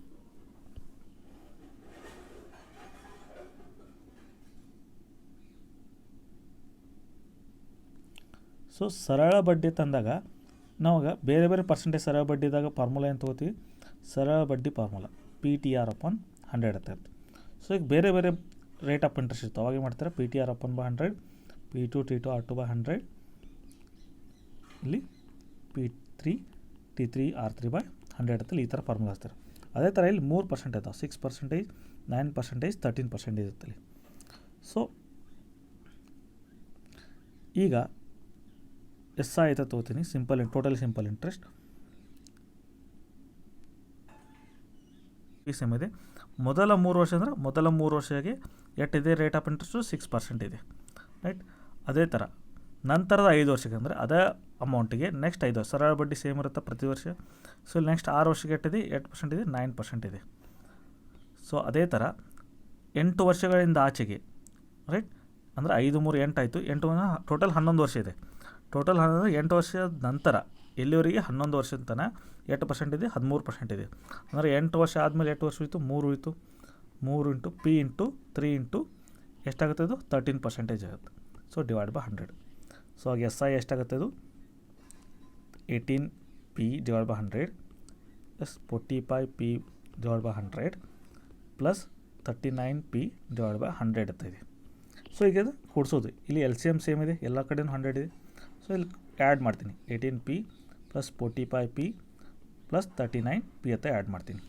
ರೈಟ್. ಎಷ್ಟು ಬರುತ್ತೆ ಇದು, SI = ಆ್ಯಡ್ ಮಾಡಿದೆ ಅಷ್ಟು 45 ಪ್ಲಸ್ 8 53 ಪ್ಲಸ್ 63 63 9 72 102 102P/100 ಅಂತ ಆಗುತ್ತೆ. ಸೊ ಅವ್ರು ಏನಂತಂದ್ರೆ 11 ವರ್ಷಗಳ ನಂತರ ನಟೇಶ್ ಒಟ್ಟು 8,160 ರೂಪಾಯಿ ಕೊಡ್ತಾ ಇದೆ ಅಂತ ಇದ್ದಾರೆ. 8,160 ಅಂದರೆ ಇದು ಏನಾಯಿತು, ಅಮೌಂಟ್ ಆಯಿತು, ಟೋಟಲ್ ಅಮೌಂಟ್ ಆಯಿತು, ಇದು A ಆಯಿತು. ಸೊ ನಮ್ಗೆ ಅಮೌಂಟ್ ಫಾರ್ಮುಲಾ ಏನು ಗೊತ್ತಿದೆ, A = P + SI ಅಂತ ಗೊತ್ತಿದೆ. P + SI ಅಂತ ಗೊತ್ತಿದೆ. ಸೊ ಅಮೌಂಟ್ ಎಷ್ಟು ಕೊಡ್ತಾನೆ, 8160 ಕೊಟ್ಟಾನೆ. P + SI ಎಷ್ಟು ಬಂತು, 102P/100 ಬಂತು. ಸೊ ಇದನ್ನು ಅಗೇನ್ ಮತ್ತೆ ಇಲ್ಲಿ LCM ತಗೋಬೇಕು. ರೈಟ್. ಸೊ ಇದನ್ನ ಈ ಸ್ಟೆಪ್ನ ಸಾಲ್ವ್ ಮಾಡ್ತೀನಿ. ಇಲ್ಲಿ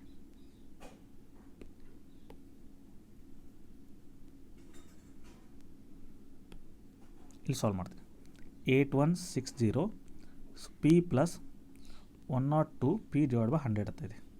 ಸೊ ಇದನ್ನ ಹೆಂಗೆ ಸಾಲ್ವ್ ಮಾಡಿ, ಸೊ ಎಲ್ ಸಿ ಎಮ್ 100 ಬರುತ್ತೆ. ಇಲ್ಲಿ ಪ್ಲಸ್ 100 ಅಂದರೆ 100 ಪ್ಲಸ್ 108 ಆಗುತ್ತೆ, ಇಲ್ಲಿ 202 ಆಗುತ್ತೆ ಇಲ್ಲಿ, ರೈಟ್. ಸೊ ಇದು ಸಾಲ್ವ್ ಮಾಡಬೇಕು. ಹೆಂಗೆ ಮಾಡ್ತೀರಾ? P equal to 8160 into 100 divide by 202 ಆಗುತ್ತೆ. ಇದು ಇಲ್ಲಿ ನೋಡಿ 202 1 ಝ 202 8 ಝ ಬರುತ್ತೆ ನೋಡಿ, 8160 ಬರುತ್ತೆ. ಸೊ ಇಂಟು ಮಾಡೋದಿಲ್ಲ. ಪಿ ಈಕ್ವಲ್ ಟು 80 ಇಂಟು 100 ಎಷ್ಟು ಬರುತ್ತೆ ಇಲ್ಲಿ? 8000 ಬರುತ್ತೆ. ಸೊ ಆಪ್ಷನ್ ಯಾವುದು? A is a correct answer. So ಇದು ಡೀಟೇಲಾಗಿ ಬೇಸಿಕ್ ಸಾಲ್ವ್ ಮಾಡಿದೆ ಅದು. ಸೊ ಇದು ಇಲ್ಲದೇನೂ ನೀವು ಸಾಲ್ವ್ ಮಾಡ್ಬೋದು. ಹೆಂಗಂದ್ರೆ ಫಸ್ಟ್ ಡೈರೆಕ್ಟಾಗಿ ಮಲ್ಟಿಪ್ಲೈ ಮಾಡೋದು. ಇಲ್ಲೇ ಮಾಡೋದು. 6 ಇಂಟು 3 18, ಇಲ್ಲಿ 5 ಇಂಟು 9 45, 13 ಇಂಟು 8 ವರ್ಷಗಳಿಂದ ಆಚೆಗೆ ಅಂದ್ರೆ ಟೋಟಲ್ 11 ಇದ್ರೆ 8ರ ಮುಂದೆ ಎಷ್ಟು ಇತ್ತು? 3 ಇತ್ತು, ಅಂದರೆ 3 13 ಮೂರಲೆ 39. ಆ್ಯಡ್ ಮಾಡೋದು. ಎಷ್ಟು ಬರುತ್ತೆ? ಇದು 102 ಬರುತ್ತೆ. ಸೊ ಇದು 102 100ಕ್ಕೆ 102 ಬರ್ತಾಯಿದೆ. 100ಕ್ಕೆ 102 ಬಂತಂದರೆ ಎಷ್ಟು ಹೆಚ್ಚಿಗೆ ಕೊಟ್ಟಂಗಾಯ್ತು? ಈಗ 100 ರೂಪಾಯಿ ತೊಗೊಂಡಿದ್ದಂದ್ರೆ 102 ರೂಪಾಯಿ ಹೆಚ್ಚಿಗೆ ಕೊಡ್ತಾ ಇದೆಯಾ? ಅವ್ರು ಒಟ್ಟು ಎಷ್ಟು ಕೊಟ್ಟಂಗಾಯ್ತು? 100 ರೂಪಾಯಿ ತೊಗೊಂಡಿದ್ದಂದ್ರೆ ಬಡ್ಡಿ ಸೇರಿ, ಅಸಲು ಸೇರಿ, ಬಡ್ಡಿಯನ್ನು ಸೇರಿ ಎಷ್ಟು ಕೊಡೋಂಗಾಯ್ತು? 202 ಕೊಡಬೇಕಾಯ್ತು. ಸೊ ಈಗ ಸಿಂಪಲ್, 100 ರೂಪಾಯಿಗೆ ನೀನು ಒಟ್ಟು 100 ರೂಪಾಯಿ ಯಾವಾಗ ತೊಗೋತಿಲ್ಲ ಅವಾಗ 202 ರೂಪಾಯಿ ಒಟ್ಟು ಅಮೌಂಟನ್ನು ಕೊಡ್ತಾ ಇದೆಯಾ? ಒಟ್ಟು ಅಮೌಂಟ್ನ 202 ರೂಪಾಯಿ ಕೊಡ್ತಾ ಇದೆಯಾ? ಒಂದು ವೇಳೆ ನೀನು 8160 ರೂಪಾಯಿ ಕೊಡಾದಿ ಅಂದರೆ ಎಷ್ಟು ತೊಗೊಂಡಿರ್ತದೆ ಕೇಳಿದಾರೆ. ಸಿಂಪಲ್ ಮೇಲೆ. ಸೊ ಹೆಂಗೆ ಮಾಡ್ತೀರಾ? ಕ್ರಾಸ್ ಮಲ್ಟಿಪ್ಲಿಕೇಷನ್ ಮಾಡೋದು. 100 ಇಂಟು 8160 ಡಿವೈಡ್ ಬೈ 202. 202 1 ಝ 202 8 ಝ ಎಷ್ಟು ಬರುತ್ತೆ? 8000 ಬರುತ್ತೆ. ಸೊ ಅಷ್ಟೆಲ್ಲ ಬೇಸಿಕ್ಸ್ ಗೊತ್ತಿಲ್ಲ ಅಂದರೆ ಇಷ್ಟು ಗೊತ್ತಿರಬೇಕು. ಒಂದು ವೇಳೆ ಬೇಸಿಕ್ ಗೊತ್ತಿದ್ರೆ ಇಷ್ಟೇ ಕ್ಯಾಲ್ಕುಲೇಟ್ ಮಾಡೋದು. Okay, option A is a correct answer.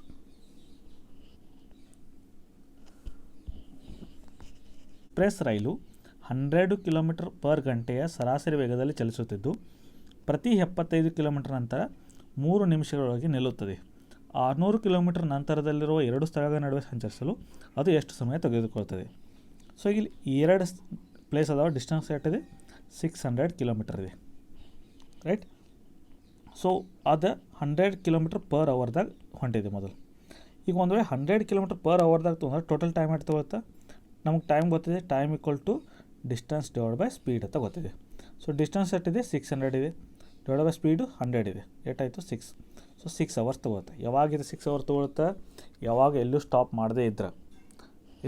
ಮಾಡದೇ ಇದ್ದರೆ ಇಲ್ಲಿಂದ ಬಿಟ್ಟರೆ ಇಲ್ಲಿ ತನಕ 6 ಅವರ್ಸ್ ತೊಗೊಳುತ್ತೆ. ಬಟ್ ಏನು ಮಾಡ್ತಾಯಿದೆ ಅಂದ್ರೆ ಅದು ಟ್ರೈನ್ ಪ್ರತಿ 75 ಕಿಲೋಮೀಟ್ರಿಗೆ ಎಷ್ಟು ನಿಲ್ತದೆ? 3 ನಿಮಿಷ ನಿಲ್ತಾಯಿದೆ. ಸೊ ಅಂಥ 75 ಕಿಲೋಮೀಟ್ರಿಗೆ ಎಷ್ಟು ಬರ್ತಾವೆ? ಒಟ್ಟು 600 ಇದೆ. ಈ ಒಟ್ಟು 600ದಾಗ 75 ಕಿಲೋಮೀಟ್ರಿಗೆ ಎಷ್ಟು ಬರ್ತಾವೆ? ಪ್ರತಿ 75 ಅಂದರೆ ಎಷ್ಟು ಬರ್ತಾವೆ ನೋಡಬೇಕು. ಡಿವೈಡೆಡ್ ಮಾಡಿ 25 3 ಝ 25 24 ಝ ಬರುತ್ತೆ. 3 1 ಝ 3 8 ಝ ಅಂದರೆ 8 ಸ್ಟಾಪ್ ಬರ್ತಾವೆ. ಈ 75 ಅಂತಾವೆ ಎಷ್ಟು ಬರ್ತಾವೆ? ಟೋಟಲ್ 8 ಸ್ಟಾಪ್ ಬರ್ತಾವೆ. ಆ 8 ಸ್ಟಾಪ್ಗೆ 8 ನಿಮಿಷ ನಿಲ್ಲಬೇಕು. ಪ್ರತಿ 3 ನಿಮಿಷ ನಿಲ್ತದೆ. ಅಂದರೆ ಪ್ರತಿ 75 ಕಿಲೋಮೀಟ್ರಿಗೆ 3 ನಿಮಿಷ ನಿಲ್ತಾ ಇದೆ. ಅಂತ 8 ಸ್ಟೇಷನ್ ಅದಾವೆ. 3 ನಿಮಿಷ ನಿಂತರ ಒಟ್ಟು ಟೈಮ್ ಎಷ್ಟಾಯ್ತು? 24 ಮಿನಿಟ್ ಆಯಿತು. ಹಾಗಾದ್ರೆ ಇಲ್ಲಿಂದ ಸ್ಟಾರ್ಟ್ ಮಾಡಿ ಇಲ್ಲಿವರೆಗೆ ರೀಚ್ ಆಗ್ಬೇಕಂದ್ರೆ, ಇಲ್ಲಿಂದ ಇಲ್ಲಿವರೆಗೆ ರೀಚ್ ಆಗ್ಬೇಕಾದ್ರೆ ಪ್ರತಿ 75 ಕಿಲೋಮೀಟ್ರಿಗೆ 3 ನಿಮಿಷ ವೇಟ್ ಮಾಡ್ಕೊತ ಹೋಯ್ತಂದ್ರೆ ಒಟ್ಟು ಎಷ್ಟು ಟೈಮ್ ತೊಗೊತೈತಿ? 6 ಅವರ್ 24 ಮಿನಿಟ್ ತೊಗೊಳುತ್ತೆ. So option B is a correct answer.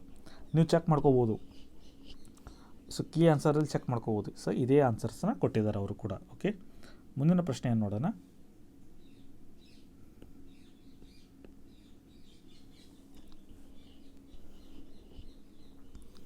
ಒಂದು ಗುಲಾಬಿ ತೋಟದಲ್ಲಿ ನಿರ್ದಿಷ್ಟ ವಿಧದ ಗುಲಾಬಿ ಗಿಡದ ಬೀಜವು ಪುನರ್ ಉತ್ಪತ್ತಿಯಿಂದಾಗಿ ಪ್ರತಿದಿನ 2ರಿಂದ ಗುಣಾಕಾರಗೊಳ್ಳುತ್ತಾ ಹೋಗುತ್ತದೆ.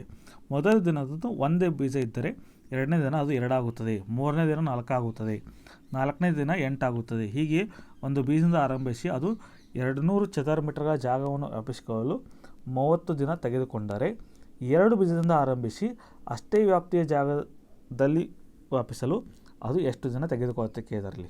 ಸಿಂಪಲ್ ಇದೆ ಕ್ವಶನು, ಬಟ್ ಅಷ್ಟೋ ಜನ ಇದರಲ್ಲಿ ಕನ್ಫ್ಯೂಸ್ ಆಗ್ತಾರೆ. ಅವ್ರೇನಂತಂದ್ರೆ ಮೊದಲ ದಿನ ಒಂದು ಬೀಜವನ್ನೇ ಬಿತ್ತಲಾಗಿದೆ, 2ನೇ ದಿನ ಅದು 2 ಆಗುತ್ತೆ, ಅಂದರೆ ಇಂಟು ಡಬಲ್ ಆಗುತ್ತೆ. ಇದು 4 ಆಗುತ್ತೆ, ಇದು 8 ಆಗುತ್ತೆ, ಇದು 16 ಆಗುತ್ತೆ, ಇದು 32 ಆಗುತ್ತೆ. ಹಿಂಗೆ ಡಬಲ್ ಹಾಕೋತೋಗಿ 30ನೇ ದಿನ, ಅಂದರೆ 30ನೇ ದಿನಕ್ಕೆ ಏನಾಗುತ್ತೆ ಅಂದ್ರೆ ಅದು 200 ಚದರ ಮೀಟ್ರಷ್ಟು ತೊಗೋತಾ ಇದೆ. ಬಟ್ ಅವ್ರು ಏನು ಹೇಳೋದು, ಒಂದು ವೇಳೆ ನೀವು 2ರಿಂದನೇ ಸ್ಟಾರ್ಟ್ ಮಾಡಿದ್ದಂದ್ರೆ, 1ರಿಂದ ಸ್ಟಾರ್ಟ್ ಮಾಡಿಲ್ಲ, ಬಟ್ 1ನೇ ದಿನ 2 ಮಾಡಿದ್ದಂದ್ರೆ ಅದು ಎಷ್ಟು ದಿನ ತೊಗೊಳುತ್ತೆ ಕೇಳ್ತಾ ಇದ್ದಾರೆ. ಸೊ ಮೊದಲನೇ ದಿನ 2 ತೊಗೊಂಡ್ರೆ 2ನೇ ದಿನ 4 ಆಗುತ್ತೆ, ಇಲ್ಲಿ 8 ಆಗುತ್ತೆ, 16 ಆಗುತ್ತೆ, 32 ಆಗುತ್ತೆ. ಸೊ ಇಲ್ಲಿ ಲಾಸ್ಟ್ ಒಂದು ದಿನ ಕಂಪ್ಲೀಟ್ ಆಗುತ್ತೆ. ಸೊ ಅಂದರೆ ಎಷ್ಟು ದಿನಕ್ಕೆ ಪರಕ್ಕೆ ಬಿದ್ದಂಗೆ ಆಯಿತು? ಸೊ 1ನೇ ದಿನ ಅಷ್ಟೇ ಬೀಳ್ದಂಗೆ ಆಯಿತು. ನೀವೇನು 1ನೇ ದಿನ 1 ಹಾಕ್ತಾ ಇದ್ದೀರಲ್ಲ ಆ ದಿನ ಹೋದಂಗೆ ಆತಿಲ್ಲಿ. 2ನೇ ದಿನದಿಂದ ಸ್ಟಾರ್ಟ್ ಮಾಡಿದ್ದಾರೆ, ಹಾಗಾದ್ರೆ ಒಂದು ದಿನ ಕಡಿಮೆ. ಮೊದಲು 30 ದಿನ ತೊಗೋತಾ ಇತ್ತು, ಈಗ ಒಂದು ದಿನ ಕಡಿಮೆ ತೊಗೋತಾ ಇದೆ. ಹಾಗಾದ್ರೆ ಎಷ್ಟು ದಿನ ಆಯಿತು? 29 ದಿನ. ಸಿಂಪಲ್ ಇದೆ. ಓಕೆ, ನೆಕ್ಸ್ಟ್ ಕ್ವಶನ್ ನೋಡಿ. ಎ ಇಂದ ಬಿ ಎಂಬ ಸ್ಥಳಕ್ಕೆ ಹೋಗುತ್ತಿರುವ ಬಸ್ ಮಾರ್ಗದಲ್ಲಿ ಪ್ರತಿ ಪ್ರಯಾಣಿಕಕ್ಕೆ ನಿಗದಿಸಿರುವ ಟಿಕೆಟ್ ಬೆಲೆ X ರೂಪಾಯಿ ಆಗಿದೆ. ಸೊ 50 - X ಪ್ರಯಾಣಿಕರು ಪ್ರಯಾಣಿಸುತ್ತಾರೆ ಎಂಬ ನಿರೀಕ್ಷಿಸಲಾಗಿದೆ. ರೆವಿನ್ಯೂವನ್ನು ಗರಿಷ್ಠಗೊಳಿಸಬೇಕಾದರೆ ಟಿಕೆಟಿನ ಬೆಲೆ ಎಷ್ಟು ಇಡಬೇಕು ಕೇಳಿದ್ದಾರೆ. ಸೊ ಇಲ್ಲಿ ಈ ಪ್ರಶ್ನೆಯಲ್ಲಿ ಏನು ಕೇಳಿದಾರೆ ಅಂದರೆ ಯಾವ ಎಕ್ಸ್ ವ್ಯಾಲ್ಯೂ, ಈಗ ನೋಡು ಎಷ್ಟು ಜನ ಅದಾರ, ಒಟ್ಟು ಎಷ್ಟು ಜನ ಅದಾರ? 50 - X ಅದಾರ. ಸೊ ಪ್ರತಿಯೊಬ್ಬರಿಗೆ ಎಷ್ಟು ತುಂಬಬೇಕು? ಎಕ್ಸ್ ವ್ಯಾಲ್ಯೂ ಟಿಕೆಟ್ನ ಕೊಡಬೇಕು. ಸೊ ಯಾವ ಎಕ್ಸ್ ವ್ಯಾಲ್ಯೂ ಹಾಕಿದ್ರೆ ನಮಗೆ ಒಟ್ಟು ರೆವಿನ್ಯೂ ಜಾಸ್ತಿ ಬರೋದಕ್ಕೆ ಕೇಳಿದಾರೆ. ಅಂದರೆ ಎಕ್ಸ್ ಅಂದರೆ ಏನಿಲ್ಲಿ ಟಿಕೆಟ್ ಕಾಸ್ಟ್, ಟಿಕೆಟ್ ಬೆಲೆ ಆಯಿತು. 50 - X ಅನ್ನೋದು 8 ಜನ ಅದಾರ ಅಂದಾಗ. ಸೊ ಈಗ ಇಂಥ ಪ್ರಾಬ್ಲಮ್ ಸಾಲ್ವ್ ಮಾಡ್ಕೊಂಡು ನಾವು ಏನು ಮಾಡಬೇಕು ಅಂದ್ರೆ ಆಪ್ಷನ್ ಮೆಥಡ್ನ ಫಾಲೋ ಮಾಡಬೇಕು. ಇಲ್ಲಿ ನೀವು ಯಾವುದೇ ಫಾರ್ಮುಲಾನ ಅಪ್ಲೈ ಮಾಡೋಕ್ಕೆ ಹೋಗಬಾರ್ದು. ಏನಾದ್ರು ನೀವು ಅಪ್ಲೈ ಮಾಡೋಕ್ಕೆ ಹೋದ್ರಿ ನಿಮ್ಗೆ ಅದು 2 ಮಾರ್ಕ್ಸ್ ಸಿಗೋದಿಲ್ಲ. ಆ 2 ಮಾರ್ಕ್ಸ್ ಸಿಗಬೇಕಂದ್ರೆ ಏನು ಮಾಡ್ಬೇಕಂದ್ರೆ ಆಪ್ಷನ್ ಹಾಕೋತಗೋದು. ಎಕ್ಸ್ ಬೆಲೆ ಕೇಳಿದಾರಲ್ಲ, ಎಕ್ಸ್ ಬೆಲೆ ಹಾಕೋದು. ಎಟ್ಟಿದೆ ಫಸ್ಟ್ ಎ ಹಾಕ್ತೀನಿ ನಾನು, 15 ಹಾಕ್ತೀನಿ. 50 - 15 ಇಂಟು 15 ಎಷ್ಟಾಗುತ್ತೆ? ಇದು 35 ಇಂಟು 15 ಎಷ್ಟು ಬರುತ್ತೆ ನೋಡಿ? 15 ಇಂಟು 5 75, 7 ಹೋಯ್ತು. 15 5 25 ಆಗುತ್ತೆ. 15 3 45, 7 52 ಆಗುತ್ತೆ. ಅದೇ ಥರ ಒಂದಾಯಿತು. ಸೆಕೆಂಡು ಈಗ ಬಿ ಹಾಕ್ತೀನಿ, 20 ರೂಪೀಸ್. 50 - 20 ಎಷ್ಟಾಗುತ್ತೆ? 30 ಇಂಟು 20 ಆಗುತ್ತೆ. ಎಷ್ಟಾಯ್ತು? 600 ಆಯಿತು. ಸೊ ಮೂರನೇದು 25 ಹಾಕ್ತೀನಿ. 25 ಇಂಟು 25 ಎಷ್ಟಾಯಿತು? 625. ಸೊ ನೆಕ್ಸ್ಟ್ 30 ಹಾಕ್ತೀನಿ, ಅಂದರೆ 20 ಇಂಟು 30 ಎಷ್ಟಾಗುತ್ತೆ? 600. ಸೊ ಅವ್ರು ಕೇಳಿರೋ ಪ್ರಕಾರ ರೆವಿನ್ಯೂ ಯಾವ್ದು ಜಾಸ್ತಿ ಆಗುತ್ತೆ ಕೇಳಿದಾರೆ. ರೆವಿನ್ಯೂ ಅಂದರೆ ಏನು? ಒಂದು ಟಿಕೆಟ್ ಬೆಲೆ ಇಂಟು 2 ಜನ ಅದಾರ ಅಂದಾಗ. ಹಾಗಾದ್ರೆ ಯಾವ್ದು ಜಾಸ್ತಿ ಇದೆ ಇದರಲ್ಲಿ? 625 ಇದೆ. 625 ಜಾಸ್ತಿ ರೆವಿನ್ಯೂ ಬರ್ತಾಯಿದೆ ಆ ಬಸ್ಗೆ. ಸೊ ಬಸ್ಗೆ ಯಾವುದು ರೆವಿನ್ಯೂ ಜಾಸ್ತಿ ಬರೋದಿಲ್ಲ ಅದರದ್ದು ವ್ಯಾಲ್ಯೂ ಎಕ್ಸ್ ಇರುತ್ತೆ. ಅಂದರೆ ಈಗ ಒಂದು ವೇಳೆ ಆ ಬಸ್ಸಲ್ಲಿ 25 ಜನ ಪ್ರಯಾಣ ಮಾಡಿದ್ರೆ 25 ಜನ ಪ್ರಯಾಣ ಮಾಡಿರಬೇಕು ಮತ್ತು ಪ್ರತಿ ಟಿಕೆಟ್ ಬೆಲೆ 25 ರೂಪಾಯಿ ಇರಬೇಕು. ಅವಾಗ ಮಾತ್ರ ಅವರ ರೆವಿನ್ಯೂ ಜಾಸ್ತಿ ಇರುತ್ತೆ. ಹಾಗಾದರೆ ಅದು ಯಾವುದು? 25 ರೂಪಾಯಿ ಟಿಕೆಟ್ ಬೆಲೆ ಇರಬೇಕು. Okay, option C is a correct answer. Next question ನೋಡಿ. ಈ ಮುಂದಿನ ಚಿತ್ರದಲ್ಲಿರುವ ತ್ರಿಕೋನಗಳ ಸಂಖ್ಯೆ ಎಷ್ಟು ಕೇಳಿದಾರೆ. ಇದರಲ್ಲಿ ಟ್ರಯಾಂಗಲ್ಸ್ನ ಕ್ಯಾಲ್ಕುಲೇಟ್ ಮಾಡಬೇಕು. 8 ಟ್ರಯಾಂಗಲ್ ಕ್ಯಾಲ್ಕುಲೇಟ್ ಮಾಡಬೇಕು. ಸೊ ನೀವು ನಿಮ್ಮದು ವೇದಲ್ಲಿ ಕ್ಯಾಲ್ಕುಲೇಟ್ ಮಾಡ್ಬೋದು, ಹಿಂಗೆ ಕೌಂಟ್ ಮಾಡ್ಬೋದು. 1 2 3 4 ಈ ಥರನೂ ಕೌಂಟ್ ಮಾಡ್ಬೋದು. ಬಟ್ ಇನ್ನೊಂದು ಮೆಥಡ್ ಇದೆ, ಹೇಳ್ತೀನಿ.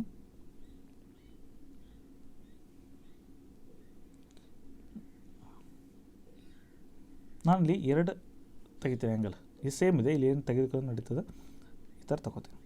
ಇಲ್ಲಿ 2 ಲೈನ್ ಅದಲ್ಲ, ಡಿವೈಡ್ ಮಾಡ್ತೀನಿ. ಇಲ್ಲಿ ನೋಡಿ, ಈ ಎಂಡಿಂದ ಇಲ್ಲಿ ಹೋಗಿ ಕನೆಕ್ಟ್ ಆಗಿದೆ. ಸೊ ಇಲ್ಲಿಂದ ಒಂದು ಕನೆಕ್ಟ್ ಮಾಡ್ತೀನಿ. ಯಾವ್ದಾದ್ರು ಈ ಕಡೆ ಒಂದು ತೊಗೊಂಡಿದ್ದೀರಾ, ಈಗ ಇನ್ನೊಂದು ಈ ಕಡೆ ತೊಗೊರಿ ಅಥವಾ ಈ ಕಡೆ ತೊಗೊರಿ, ಎಲ್ಲ ಒಂದೇ. ನಾನು ಈಗ ಇಲ್ಲಿಂದ ತೊಗೋತೀನಿ. ಈಗ ಇಲ್ಲಿಂದ ಈ ಕಾರ್ನರ್ ಹೋದದ್ದು ಈ ಎಂಡಿಗೆ ಕಾರ್ನರ್ಗೆ ಹೋಗಿಲ್ಲ, ಸೈಡ್ ಹೋಗಿದೆ, ಅದನ್ನು ತೊಗೋತೀನಿ. ರೈಟ್. ಸೊ ಇದನ್ನು ನೋಡಿ, ಇಲ್ಲಿ ಎಷ್ಟು ಟ್ರಯಾಂಗಲ್ ಆಗಿದೆ ನೋಡಿ. ಇಲ್ಲಿ 1 2 3 4 ಆಯಿತಾ? ಇದಾಯಿತು. ಪ್ಲಸ್ ಮತ್ತೆ ಎಲ್ಲಿದೆ ನೋಡಿ, ಇದು ನೋಡಿ, ಇಲ್ಲಿಂದ ಎಷ್ಟಾಗಿದೆಯಾ?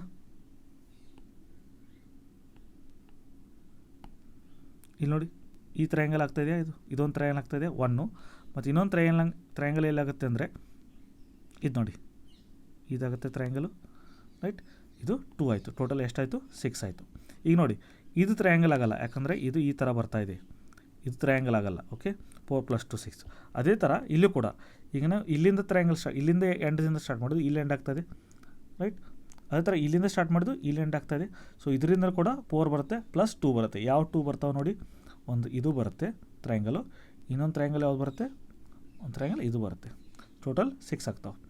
ಸೊ 6 ಅದು ಎಟ್ ಒಂದು 12 ಅದು. ಬಟ್ 12 ಆನ್ಸರ್ ಹಾಕೋಕ್ಕೆ ಹೋಗ್ಬೇಡ್ರಿ. ಯಾವಾಗ ಇವೆರಡು ಲೈನ್ ಕಂಬೈನ್ ಮಾಡ್ತಿರಲ್ಲ, ಇವೆರಡು ಲೈನ್ ಹಿಂಗೆ ಡಬಲ್ ಮಾಡಿದಾಗ ಅಲ್ಲಿ ಮತ್ತೆ 2 ಟ್ರಯಾಂಗಲ್ ಎಕ್ಸ್ಟ್ರಾ ಬರ್ತಾವೆ. ಸೊ ಇಲ್ಲಿ ಚೆಕ್ ಮಾಡ್ಬೋದು ನೀವು ಎಲ್ಲಿ ಬರ್ತಾವೆ ಅನ್ನೋದು. ಈಗ ಈ ಲೈನು ಕನೆಕ್ಟ್ ಮಾಡಿದಾರ, ಈ ಲೈನು ಕನೆಕ್ಟ್ ಮಾಡಿದಾರ. ಸೊ ಅವಾಗ ಏನಾಗುತ್ತೆ ಅಂದರೆ ಇಲ್ಲಿ ನೋಡ್ಬೋದು ನೀವು,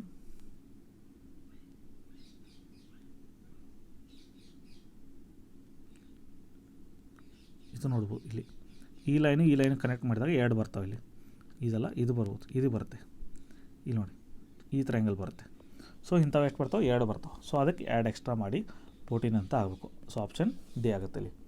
ಸೊ ಈ ಥರ ಮಾಡಿದಾಗ 6, ಈ ಥರ ಮಾಡಿದಾಗ 6, ಇದ್ರ ಜೊತೆಗೆ ಎರಡು ಎಕ್ಸ್ಟ್ರಾ, ಇವೆರಡೂ ಲೈನ್ ಕಂಬೈನ್ ಮಾಡಿದ್ರೆ 2 ಟ್ರಯಾಂಗಲ್ ಎಕ್ಸ್ಟ್ರಾ ಬರ್ತಾವೆ, ಒಟ್ಟು 14 ಟ್ರಯಾಂಗಲ್ ಬರ್ತಾವೆ. ಓಕೆ, ನೆಕ್ಸ್ಟ್ ನೋಡಿ, ನೆಕ್ಸ್ಟ್ ಪ್ರಶ್ನೆ ನೋಡೋಣ. ಅದರ 6 ಮುಖಗಳಿಗೆ ಬಣ್ಣ ಲೇಪಿಸಲಾಗಿದೆ. ನಂತರ ಈ ಘನಾಕೃತಿಯನ್ನು ಗರಿಷ್ಠ ಸಂಖ್ಯೆಯ ಚಿಕ್ಕ ಘನಾಕೃತಿಗಳನ್ನು ಕೊಡುವಂತೆ 6 ಸಮತಲಗಳಲ್ಲಿ ಕತ್ತರಿಸಲಾಗಿದೆ. ಮೂಲ ಘನಾಕೃತಿಗೆ ಬಣ್ಣ ಲೇಪಿಸಲು 3.5 ಲೀಟರ್ಗಷ್ಟು ಬಣ್ಣ ಬೇಕಾಗಿದ್ದರೆ ಈ ಎಲ್ಲ ಚಿಕ್ಕ ಘನಾಕೃತಿಗಳ ಬಣ್ಣ ಲೇಪನವಿಲ್ಲದ ಎಲ್ಲ ಮುಖಗಳಿಗೂ ಬಣ್ಣ ಲೇಪಿಸಬೇಕಾದರೆ ಹೆಚ್ಚುವರಿ ಎಷ್ಟು ಬಣ್ಣ ಬೇಕಾಗುತ್ತದೆ ಕೇಳಿದವರು. ಫಸ್ಟ್ ಕ್ವಶನ್ನ ಅರ್ಥ ಮಾಡೋಕ್ಕೆ ಪ್ರಯತ್ನ ಮಾಡಿ. ಸೊ ನಾನು ತೋರಿಸ್ತೀನಿ ಇಲ್ಲಿ.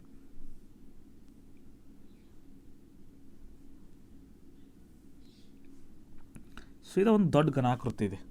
ಈ ಘನಾಕೃತಿಗೆ ಎಷ್ಟು ಅದಾವೆ? 6 ಪೀಸ್ ಅದಾವೆ. ಸೊ ಇದು 1 2 3, ಈಗ 4 5, ಕೆಳಗಡೆ ಒಂದು 6 ಪೀಸ್ ಅದಾವೆ. ಈಗ ಏನು ಮಾಡಿದ ಅಂದ್ರೆ ಇದಕ್ಕೆ ಬಣ್ಣ ಹಚ್ಚಿದಾರೆ. ಇದಕ್ಕೆ ಅಷ್ಟಕ್ಕೂ ಬಣ್ಣ ಹಚ್ಚಕ್ಕೆ ಎಷ್ಟು ಬೇಕಾಗಿದೆ ಅಂದ್ರೆ 3.5 ಲೀಟರ್ ಬಣ್ಣ ಬೇಕಾಗುತ್ತದೆ. ಬಟ್ 3.5 ಲೀಟರ್ ಬಣ್ಣ ಬೇಕಾಗಿದೆ. ಬಟ್ ಏನು ಮಾಡಿದ ಅಂದ್ರೆ ನಮಗೆ ಗರಿಷ್ಠ ಸಂಖ್ಯೆ ಈ ದೊಡ್ಡದ್ರಿಂದ ಸಣ್ಣ ಸಣ್ಣ ಸಣ್ಣ ಘನಗಳು ಅಂತಾವ, ದೊಡ್ಡ ಅತಿ ಹೆಚ್ಚು ಗರಿಷ್ಠ ಸಂಖ್ಯೆ ಆಗುವಂಗೆ ಘನಾಕೃತಿ ಬೇಕಾಗಿದಾವೆ. ಅಂದ್ರೆ ಏನು ಮಾಡಿ ಗರಿಷ್ಠ ಬೇಕಾಗಿದ್ರೆ ಒಂದೊಂದು ತೆಗಿಬೇಕು. ಇವನ್ನ ಈ ಒಂದೊಂದು ಕಟ್ ಮಾಡಿ ತೆಗಿಬೇಕು, ಅವಾಗ ಗರಿಷ್ಠ ಆಗ್ತಾವೆ. ಈ ತೆಗೆದ್ಬೇಕಾ ಈಗೇನು ಬಣ್ಣ ಹಚ್ಚಿದ್ರಲ್ಲ, ಈಗ ಈ ಪಾರ್ಟಿಗೆ ಬಣ್ಣ ಹಚ್ಚಿದ್ರೆ ಇದ್ರ ಒಳಗಡೆ ಪಾರ್ಟ್ ಕೆಲವೊಂದು ಉದುರ್ತಾವೆ. ಆ ಉಳಿದ ಪಾರ್ಟಿಗೆ ಬಣ್ಣ ಹಚ್ಬೇಕಾದ್ರೆ ಎಷ್ಟು ಲೀಟ್ರ್ ಬಣ್ಣ ಬೇಕಾಗುತ್ತೆ ಕೇಳಿದಾರೆ ಅವರು. ರೈಟ್, ಇದನ್ನು ಹೆಂಗೆ ಕ್ಯಾಲ್ಕುಲೇಟ್ ಮಾಡೋದು? ಸೊ ಎಲ್ಲರಿಗೂ ಇದು ಟಪ್ ಅನಿಸುತ್ತಾ? ಸೊ ಎಲ್ಲರೂ ಸ್ಕಿಪ್ ಮಾಡಿ ಬಿಡ್ತಾರೆ. ಬಟ್ ಇದೇ ಈಜಿ ಇರೋದು, ಕೇಳಿ. ಸೊ ಫಸ್ಟ್ 6 ಪೇಸ್ ಅದಾವೆ. 6 ಪೇಸ್ ಅಂದ್ರೆ ಇಂಥವು ಎಷ್ಟು ಬರ್ತಾವೆ ನೋಡಿ ಬಾಕ್ಸ್ಗಳು? 1 2 3 4 5 6 9 ಅಂದರೆ ಒಂದು ಸೈಡ್ 9 ಅಂದ್ರೆ ಇಂಥವು 8 ಪೇಸ್ ಅದಾವೆ. ಇಂಥವು 8 ಪೇಸ್ ಅದಾವೆ. ಒಂದರಲ್ಲಿ 9 ಬಂದರೆ ಒಟ್ಟು 8 ಅದಾವೆ, 6 ಅದಾವೆ. ಸೊ 9 6 54. ಸೊ 54 ಪಾರ್ಟಿಗೆ ಬಣ್ಣ ಹಚ್ಚಕ್ಕೆ ಎಷ್ಟು ಬೇಕಾಗಿತ್ತು? 3.5 ಲೀಟರ್ ಬೇಕಾಗಿತ್ತು. ಸೊ ಇದು ನೆನ್ಪಿಟ್ಕೊಳ್ಳಿ. ಈಗ ನೋಡಿ, ಈಗ ನಾನು ಏನು ಮಾಡ್ತೀನಿ ಕಟ್ ಮಾಡ್ತಾ ಇದ್ದಾನೆ. ಸೊ ಇಲ್ಲಿ ಕಟ್ ಮಾಡ್ತೀನಿ. ರೈಟ್, ಸೊ ಇದು ತೆಗಿತೀನಿ.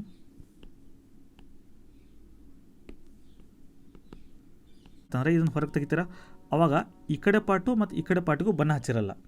ರೈಟ್, ಸೊ ಒಳಗಿನ ಪಾರ್ಟಿಗೆ ಬಣ್ಣ ಹಚ್ಚಿರಲ್ಲ. ಹಾಗಾದ್ರೆ ಏಟಾಗತ್ತೆ ಅದು? ಈ ಕಡೆ ಎಷ್ಟು ಅದಾವೆ? 1 2 3 ಅಂದರೆ ಈ ಸೈಡ್ 9 ಮತ್ತು ಈ ಸೈಡ್ 9, ಟೋಟಲ್ 8 ಪೇಸ್ ಆಯಿತು, 18 ಆಯಿತು.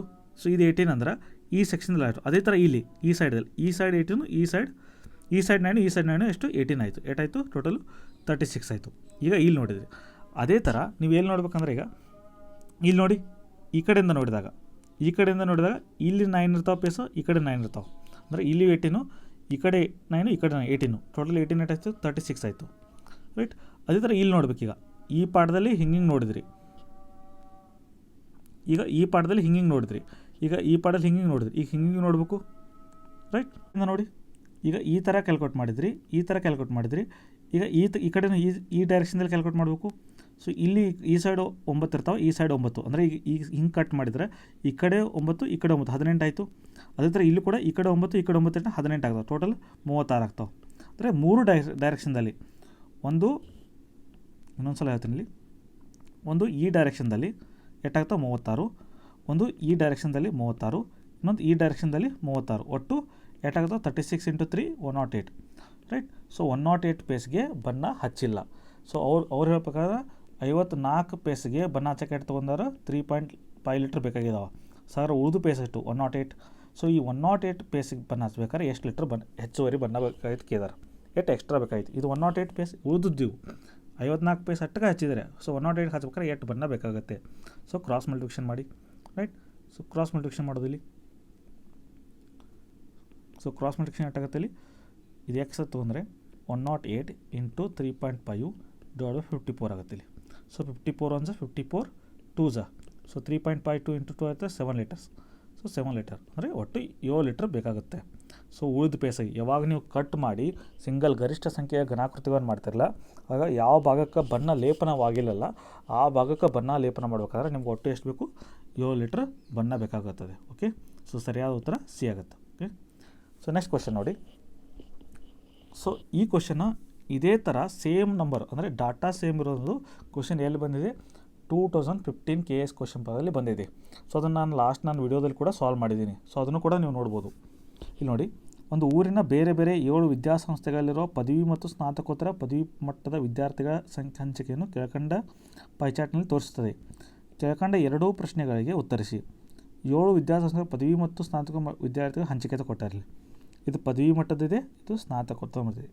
ಸೊ ಪೈ ಚಾರ್ಟ್ನ ಮೇಲೆ ಈ ಪರ್ಸೆಂಟೇಜ್ ವೈಸ್ ಕೊಟ್ಟಿದ್ದಾರೆ. ಅಂದರೆ 100ಕ್ಕೆ 13 ಹುಡುಗರು ಎಮ್ ಸಂಸ್ಥೆದಾಗದರು, 100ಕ್ಕೆ 14 ಹುಡುಗರು ಎನ್ ಸಂಸ್ಥೆದಾಗದರು. ಇದು 100ಕ್ಕೆ ಪ್ರತಿಶತವಾಗಿ ಕೊಟ್ಟಿದ್ದಾರೆ. ಅದೇ ಥರ ಸ್ನಾತಕೋತ್ತರಲ್ಲಿ ಕೂಡ 100ಕ್ಕೆ ಇಷ್ಟು ಪರ್ಸೆಂಟೇಜಲ್ಲಿ ಪ್ರತಿ ಸಂಸ್ಥೆಯಲ್ಲಿ ಕೊಟ್ಟಿದ್ದಾರೆ.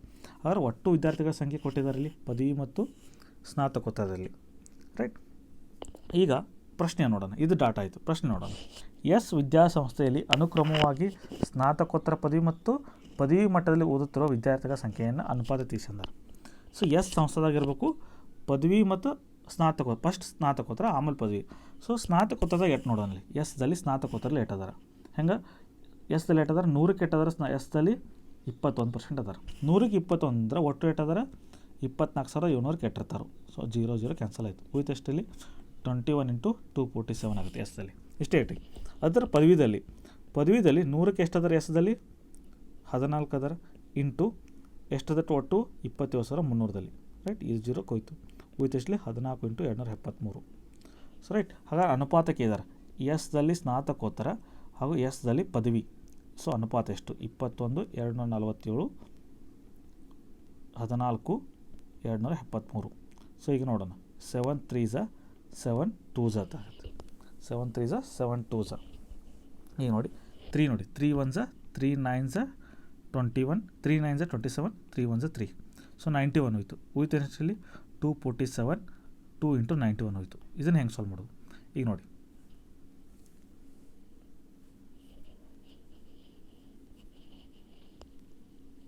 13 1s 13 11 ಹೋಯಿತು. 117 ಅಂದರೆ 13 9s 117 ಆಯಿತು. ಇದು ಇಂಟು 2 2 × 7 ಹೋಯ್ತು ಎಷ್ಟು 19 × 7 × 14. ಸೊ ಲಾಸ್ಟ್ 2015 ಕೂಡ ಇದೇ ಆನ್ಸರ್ ಬಂದಿತ್ತು. ರೈಟ್. ಸೊ ಅದೇ ಥರ ಕ್ವಶನ್ ಇದೆ. ಆನ್ಸರ್ ಯಾವುದು? D 19:14. So question per check ಮಾಡಿ. 2015 ಮತ್ತು ಇವತ್ತು ಸಾಲ್ವ್ ಮಾಡ್ತಿರೋ ಕ್ವಶನ್ ಸೇಮ್ ಇದೆ. ಎರಡೂ ಪ್ರಶ್ನೆ ಪತ್ರಿಕೆಯಲ್ಲಿ ಪ್ರಶ್ನೆ ಸೇಮ್ ಇದೆ. ಓಕೆ. ನೆಕ್ಸ್ಟ್ ನೋಡಿ.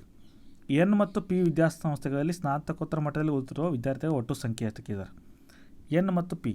ಸೊ ಎನ್ನದಾಗ 100ಕ್ಕೆ ಎಷ್ಟು ಓದ್ತದರಲ್ಲಿ? ಎನ್ನದಲ್ಲಿ ಎಷ್ಟಿದೆ? ಎನ್ ಪರ್ಸೆಂಟೇಜ್ ಎಷ್ಟಿದೆ ನೋಡಿ? 15 ಇದೆ. 15 ಇದೆ. ಅದೇ ಥರ ಪಿ ಎಷ್ಟಿದೆ? ಇದು ಎನ್ನು ಪ್ಲಸ್ ಪಿ ಎಷ್ಟಿದೆ ಇಲ್ಲಿ? 12 ಇದೆ. ಸೊ ಒಟ್ಟು ಎಷ್ಟಾಯಿತು? 27% ಆಯಿತು. 100ಕ್ಕೆ 27 ಆಯಿತು. ಆದರೆ ಒಟ್ಟು ಸ್ನಾತಕೋತ್ತರ ಇದ್ದಾರೆ 100ಕ್ಕೆ 27% ಸ್ನಾತಕೋತ್ತರ ಓದ್ತಿದ್ದಾರೆ. ಹಾಗಾದ್ರೆ ಒಟ್ಟುದಲ್ಲಿ ಎಷ್ಟು? 24,700 ಎಷ್ಟು ಕೇಳ್ತಾರೆ? ಸೊ 0 ಆಯಿತು. ಸೊ ಇಲ್ಲಿ 27 × 247 ಮಲ್ಟಿಪ್ಲೈ ಮಾಡೋದು. ರೈಟ್. ಸೊ ನೀವು ಇಷ್ಟೆಲ್ಲ ಮಲ್ಟಿಪ್ಲೈ ಮಾಡೋದಕ್ಕಿಂತ ಇನ್ನೂ ಒಂದು ಟ್ರಿಕ್ನ ಹೇಳ್ಕೊಡ್ತೀನಿ. ಇಲ್ಲಿ 7 × 7 ಎಷ್ಟು? 49. ಸೊ 9 ಬರಬೇಕು. ಸೊ ಲಾಸ್ಟ್ ಡಿಜಿಟ್ 9 ಬರಬೇಕು. ಸೊ ಲಾಸ್ಟ್ ಡಿಜಿಟ್ 9 ಬರೋಂಥದ್ದು ಯಾವುದಿದೆ? ನಂಬರು ಸಿ ಇದೆ. ಸೊ ಅದೇ ಕರೆಕ್ಟ್ ಆನ್ಸರ್ ಇರುತ್ತೆ. ನೀವು ಮಲ್ಟಿಪ್ಲಿಕೇಶನ್ ಮಾಡಬೇಕಾದ ಅವಶ್ಯಕತೆ ಇಲ್ಲ. ಅಲ್ಲೇನಾದ್ರು ಲಾಸ್ಟ್ ಡಿಜಿಟ್ 9 ಬರೋಂಥ ಭಾಳ ಇತ್ತು ಅಂದ್ರೆ ಅವಾಗ ಮಾತ್ರ ಮಲ್ಟಿಪ್ಲಿಕೇಶನ್ ಮಾಡಬೇಕಾಗತ್ತೆ. ಇಲ್ಲಿ ಒಂದೇ ಆಪ್ಷನ್ ಇರೋದರಿಂದ ನೀವು ಮಲ್ಟಿಪ್ಲಿಕೇಶನ್ ಮಾಡೋದಕ್ಕೂ ನಡೀತದೆ. ಸೊ 27 × 247 6,669. ನೀವು ಕ್ಯಾಲ್ಕುಲೇಟ್ ಮಾಡಿ ನೋಡ್ಬೋದು. ನಾನು ಕ್ಯಾಲ್ಕುಲೇಟ್ ಮಾಡೋಕ್ಕೆ ಹೋಗಲ್ಲ. ಸೊ ಅಷ್ಟೇ ಬರುತ್ತೆ. ನಾನು ಫಿಕ್ಸ್ ಹೇಳ್ತೀನಿ ಅಷ್ಟೇ, ಅದೇ ಬರುತ್ತೆ ಆನ್ಸರ್ ಅಂತಲ್ಲಿ. ಯಾಕಂದರೆ ಇನ್ನೂ ಡಿಜಿಟ್ ಮೇಲೆ ಹೇಳ್ತೀನಿ. ಓಕೆ. ಇದು ಟ್ರಿಕ್ ಇದು. ನೆಕ್ಸ್ಟ್ ಕ್ವಶನ್ ನೋಡಿ. ಕರ್ನಾಟಕ ಸರ್ಕಾರದ ನೀಡಿರುವ ರೇಖಾಚಿತ್ರ ಬಗ್ಗೆ 2 ಪ್ರಶ್ನೆಗಳಿಗೆ ಉತ್ತರಿಸಿದ್ದಾರೆ. ಕರ್ನಾಟಕ ಸರ್ಕಾರದ ಆರೋಗ್ಯ ಮತ್ತು ಕುಟುಂಬ ಕಲ್ಯಾಣ ಇಲಾಖೆಯು 2009ರಿಂದ 2015ರವರೆಗೆ ಕರ್ನಾಟಕದಲ್ಲಿ ಸಾಂಕ್ರಾಮಿಕ ರೋಗ ಹಂದಿ ಜ್ವರ ಪರಿಸ್ಥಿತಿಯನ್ನು ಪ್ರಕಟಿಸಿದೆ. ಸೊ ಇಲ್ಲಿ ಸ್ವಲ್ಪ ಇಮೇಜ್ ಕ್ಲಿಯರ್ ಇಲ್ಲ. ಸೊ ನಾನು ಎಕ್ಸ್ಪ್ಲೇನ್ ಮಾಡೋಕ್ಕೆ ಟ್ರೈ ಮಾಡ್ತೀನಿ. ಸೊ ಇಲ್ಲಿ ಪಾಪ್ಯುಲೇಷನ್ ಕೊಟ್ಟಾರೆ. ಎಷ್ಟು ಪಾಪ್ಯುಲೇಷನ್ ಅಂತ ಕೊಟ್ಟಿದ್ದಾರೆ. ಹಂದಿ ರೋಗದಿಂದ ಬಳಲುತ್ತಿರೋ ಸಂಖ್ಯೆ, ಹಂದಿ ರೋಗದಿಂದ ಸತ್ತವರ ಸಂಖ್ಯೆ. ಅಂದರೆ ಈ ಥರ ಸಿಂಬಲ್ ಇರೋದು ಹಂದಿ ರೋಗದಿಂದ ಬಳಲುತ್ತಿರೋದು, ಇದು ಸತ್ತವರ ಸಂಖ್ಯೆ. ಅಂದರೆ ಈ ಗ್ರಾಫ್ ಏನು ತೋರಿಸ್ತೈತಿ? ಬಳಲುತ್ತಿರೋರು. ಇದೇನು ತೋರಿಸ್ತದೆ? ಸತ್ತವರು.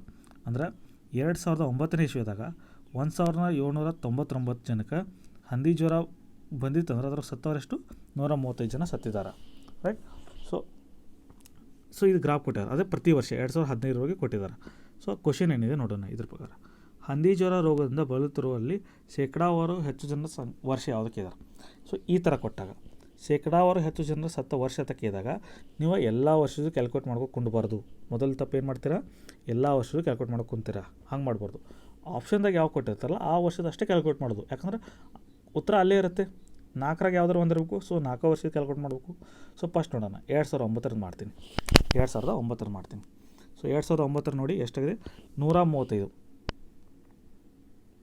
ಸೊ 135. ಒಟ್ಟು ಎಷ್ಟು ಜನ 1799 135 ಜನ. ಸೊ ಪರ್ಸೆಂಟೇಜ್ ಎಷ್ಟಾಗುತ್ತೆ ನೋಡೋಣ. ಸೊ ಇದು ಹೆಂಗೆ ಮಾಡೋದಂದ್ರೆ ಅಂದಾಜು ಕ್ಯಾಲ್ಕುಲೇಷನ್ ಮಾಡ್ತೀನಿ. 135 ಇದೇನು ಮಾಡ್ತೀನಿ 1800 ಮಾಡ್ತೀನಿ. ಇದು ಇಂಟು 100 ಇದು ಕ್ಯಾನ್ಸಲ್ ಆಗುತ್ತೆ ಇಲ್ಲಿ, ರೈಟ್. ಸೊ ಇದೇನಾಗುತ್ತೆ ಅಲ್ಲಿ 9 15 9 2 ಎಷ್ಟಾಗುತ್ತೆ 7.5% ಆಗುತ್ತೆ. ಅಂದಾಜು ಪರ್ಸೆಂಟೇಜ್ 7.5 ಆಗುತ್ತೆ. ಅದರ 2010ದಲ್ಲಿ ಎಷ್ಟಿದೆ 120 2.52 ಇದೆ ಇಂಟು 100 ಇದೆ. ಸೊ 0 ತೊಗೋತೀನಿ, ಇದು ಕ್ಯಾನ್ಸಲ್ ಮಾಡ್ತೀನಿ. ಇಲ್ಲಿ 5 5 5 1 5 2. ಸೊ ಇಲ್ಲಿ 0 ತೊಗೊಂಡ್ರೆ ಇದು 0 ಕ್ಯಾನ್ಸಲ್ ಆಗುತ್ತೆ. ಇಲ್ಲಿ 24/5 ಎಷ್ಟಾಗುತ್ತೆ ಅದು 5 4 20 5 8 4.8% ಆಗುತ್ತೆ. ಸೊ ಇದು ಇದು ಇದೆ ಇಲ್ಲಿ 7.5 ಇದೆ. ಅದೇ ಥರ ನೆಕ್ಸ್ಟ್ 2010 ಆಯಿತು. 2011ದಲ್ಲಿ 2011 ನೋಡಿ 16 ಇದೆ, 16/108 ಇದೆ ಇಂಟು 100, ರೈಟ್. ಸೊ ಈಗ ಹೈಯೆಸ್ಟ್ ಕೆ ಇದ್ದಾರೆ ಅವರು. ಸೊ ಇಲ್ಲಿ ಏಟಾಗುತ್ತೆ 110 ತೊಗೋತೀನಿ, 108 110 ಇಲ್ಲಿ 0 ಕ್ಯಾನ್ಸಲ್ ಆಯಿತು. ಸೊ ಇದು 160 ಆಗುತ್ತೆ /10 ಆಗುತ್ತೆ ಇಲ್ಲಿ, ಅಥವಾ 11 ಆಗುತ್ತೆ.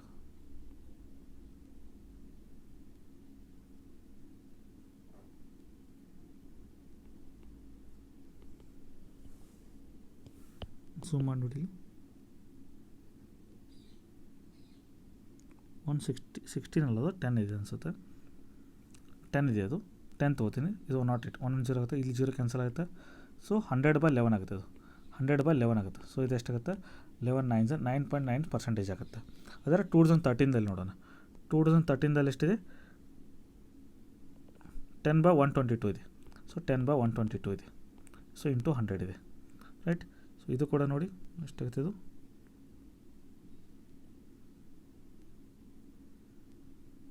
ಸೊ 16 ಇದೆ ಅನಿಸುತ್ತೆ ಇಲ್ಲಿ, 16 ಇದು 16 ಇದೆ. ಇಲ್ಲಿ ಕ್ಲಿಯರ್ ಡಾಟಾ ಇಲ್ಲ, ಡಾಟಾ ಕ್ಲಿಯರ್ ಇದ್ದರೆ ಮಾಡ್ಬೋದಿತ್ತು. ಬಟ್ ಇಲ್ಲಿ ಯಾವ್ದು ಪರ್ಸೆಂಟೇಜ್ ನಾನು ಮೆಥಡ್ ಹೇಳ್ತಾ ಇದ್ದೀನಿ, ಇದರಲ್ಲಿ ಯಾವ ಪರ್ಸೆಂಟೇಜ್ ಜಾಸ್ತಿ ಬರುತ್ತಲ್ಲ ಆ ವರ್ಷ ಆಗಿರುತ್ತೆ. So according to key answer ಪ್ರಕಾರ ಆಪ್ಷನ್ ಡಿ ಇದೆ, 2013 ಇದೆ. ಸೊ ಇಲ್ಲಿಗೆ ಜಾಸ್ತಿ ಬರಬೇಕು. ಇಲ್ಲಿ ಕ್ಲಿಯರ್ ನಂಬರ್ ಕಾಣ್ತಾ ಇಲ್ಲ, ಪಿ ಡಿ ಎಫ್ದಲ್ಲಿ ಡಾಟಾ ಕ್ಲಿಯರ್ ಮಾಡ್ತಾಯಿಲ್ಲ. ಸೊ ಅದಕ್ಕೆ ನಾನು ಈ ಕ್ವಶನ್ನ ಸ್ಕಿಪ್ ಮಾಡ್ತಾಯಿದ್ದೀನಿ. ಬಟ್ ಕೀ ಆನ್ಸರ್ ಪ್ರಕಾರ 2013 ಇದೆ. ಸೊ ನೆಕ್ಸ್ಟ್ ಕ್ವಶನ್ ನೋಡೋಣ. 2009ರಿಂದ 2014ರವರೆಗೆ ಶೇಕಡಾವಾರು ಸತ್ತವರ ಸಂಖ್ಯೆ ಗಮನಿಸಿದಾಗ ಯಾವ ಥರದ ದಿಕ್ಸೂಚಿ ತೋರಿಸ್ತದೆ. ಅಂದರೆ ಈ ಥರ ನೋಡಿದಾಗ ಸತ್ತವರ ಸಂಖ್ಯೆಯ ದಿಕ್ಸೂಚಿ ಹೆಂಗೆ ತೋರಿಸ್ತಾ ಇದೆ ಕೇಳಿದಾರೆ. 2009ರಿಂದ 2014ರವರೆಗೆ ಇಲ್ಲಿ ನೋಡಿ, ಇಲ್ಲಿಂದ ಇಲ್ಲಿವರೆಗೆ ಡಿಕ್ರೀಸ್ ಆಗಿತ್ತು, ಮತ್ತು ಸಡನ್ಲಿ ಸ್ಲೋ ಇನ್ಕ್ರೀಸ್ ಆಗಿ ಮತ್ತೆ ಇಳಿಕೆ ಆಗ್ತಾಯಿದೆ. ಈ ಗ್ರಾಫ್ನ ಇನ್ನೊಂದು ಸಲ ತೋರಿಸಿ ನೋಡಿ. ಇಲ್ಲಿ ನೋಡಿ, ಇಲ್ಲಿಂದ ಡಿಕ್ರೀಸ್ ಆಗಿದೆ, ಇಲ್ಲಿ ಸ್ವಲ್ಪ ಇನ್ಕ್ರೀಸ್ ಆಗಿ ಮತ್ತೆ ಡಿಕ್ರೀಸ್ ಆಗಿದೆ. ಹಾಗಾದರೆ ಏರಿಳಿತ ಕಾಣ್ತಾ ಇದೆ. ಸಿಂಪಲಾಗಿ ಇದು ಕ್ವಶನ ಏರಿತ್ತು. ಬಟ್ ಇಲ್ಲಿ ಫಸ್ಟ್ ಕ್ವಶನ್ದಲ್ಲಿ ಇಲ್ಲಿ ನನ್ನ ಡಾಟಾದಲ್ಲಿ ನಂಬರ್ಸ್ ಕರೆಕ್ಟಾಗಿ ಕಾಣ್ತಾ ಇಲ್ಲ. ನಂಬರ್ಸ ಕರೆಕ್ಟ್ ಕಾಣ್ತಾ ಇಲ್ಲ ಇರೋದ್ರಿಂದ ನಾನು ಕ್ವಶನ್ಸ್ನ ಇನ್ಕಂಪ್ಲೀಟ್ ಮಾಡಿದ್ದೀನಿ. ಬಟ್ ಇಲ್ಲಿ ಆನ್ಸರ್ಸ್ನ ಹೆಂಗೆ ಮಾಡೋದು, ಈ ಥರ ಪರ್ಸೆಂಟೇಜ್ ಮಾಡೋದು, ಯಾವ್ದು ಪರ್ಸೆಂಟೇಜ್ ಜಾಸ್ತಿ ಇದೆಯಲ್ಲ ಆ ವರ್ಷನ ಆಪ್ಷನ್ ಹಾಕೋದು. ಸೊ ಕೀ ಆನ್ಸರ್ ಪ್ರಕಾರ ಆಪ್ಷನ್ ಡಿ ಇದೆ. ಓಕೆ, ಇದರಲ್ಲಿ ಏರಿಳಿತವಾಗೋದು, ಹೆಚ್ಚಾಗ್ತಾಯಿದೆ ಕಡಿಮೆ ಆಗ್ತಾಯಿದೆ, ರೈಟ್. ಸೊ ನೆಕ್ಸ್ಟ್ ಕ್ವಶನ್ ನೋಡಿ. 2008ರಿಂದ 2013ರ ಅವಧಿಯಲ್ಲಿ ಒಂದು ದೇಶದ ಪುರುಷರು ಹಾಗೂ ಮಹಿಳೆಯರ ಜನಸಂಖ್ಯೆಯನ್ನು ಲಕ್ಷಗಳಲ್ಲಿ ಕೊಟ್ಟಿದ್ದಾರೆ. ಕೆಳಕಂಡ ನಕ್ಷೆಯಲ್ಲಿ ಕೊಡಲಾಗಿದೆ. ಕೊಟ್ಟಿರುವ ಎಷ್ಟು ವರ್ಷಗಳಲ್ಲಿ ಪುರುಷರ ಜನಸಂಖ್ಯೆಯು ಮಹಿಳೆಯರ ಜನಸಂಖ್ಯೆಗಿಂತ ಕನಿಷ್ಠ 10% ಹೆಚ್ಚಾಗಿದೆ ಕೇಳಿದ್ದಾರೆ. ಪ್ರಶ್ನೆ ನೋಡಿ.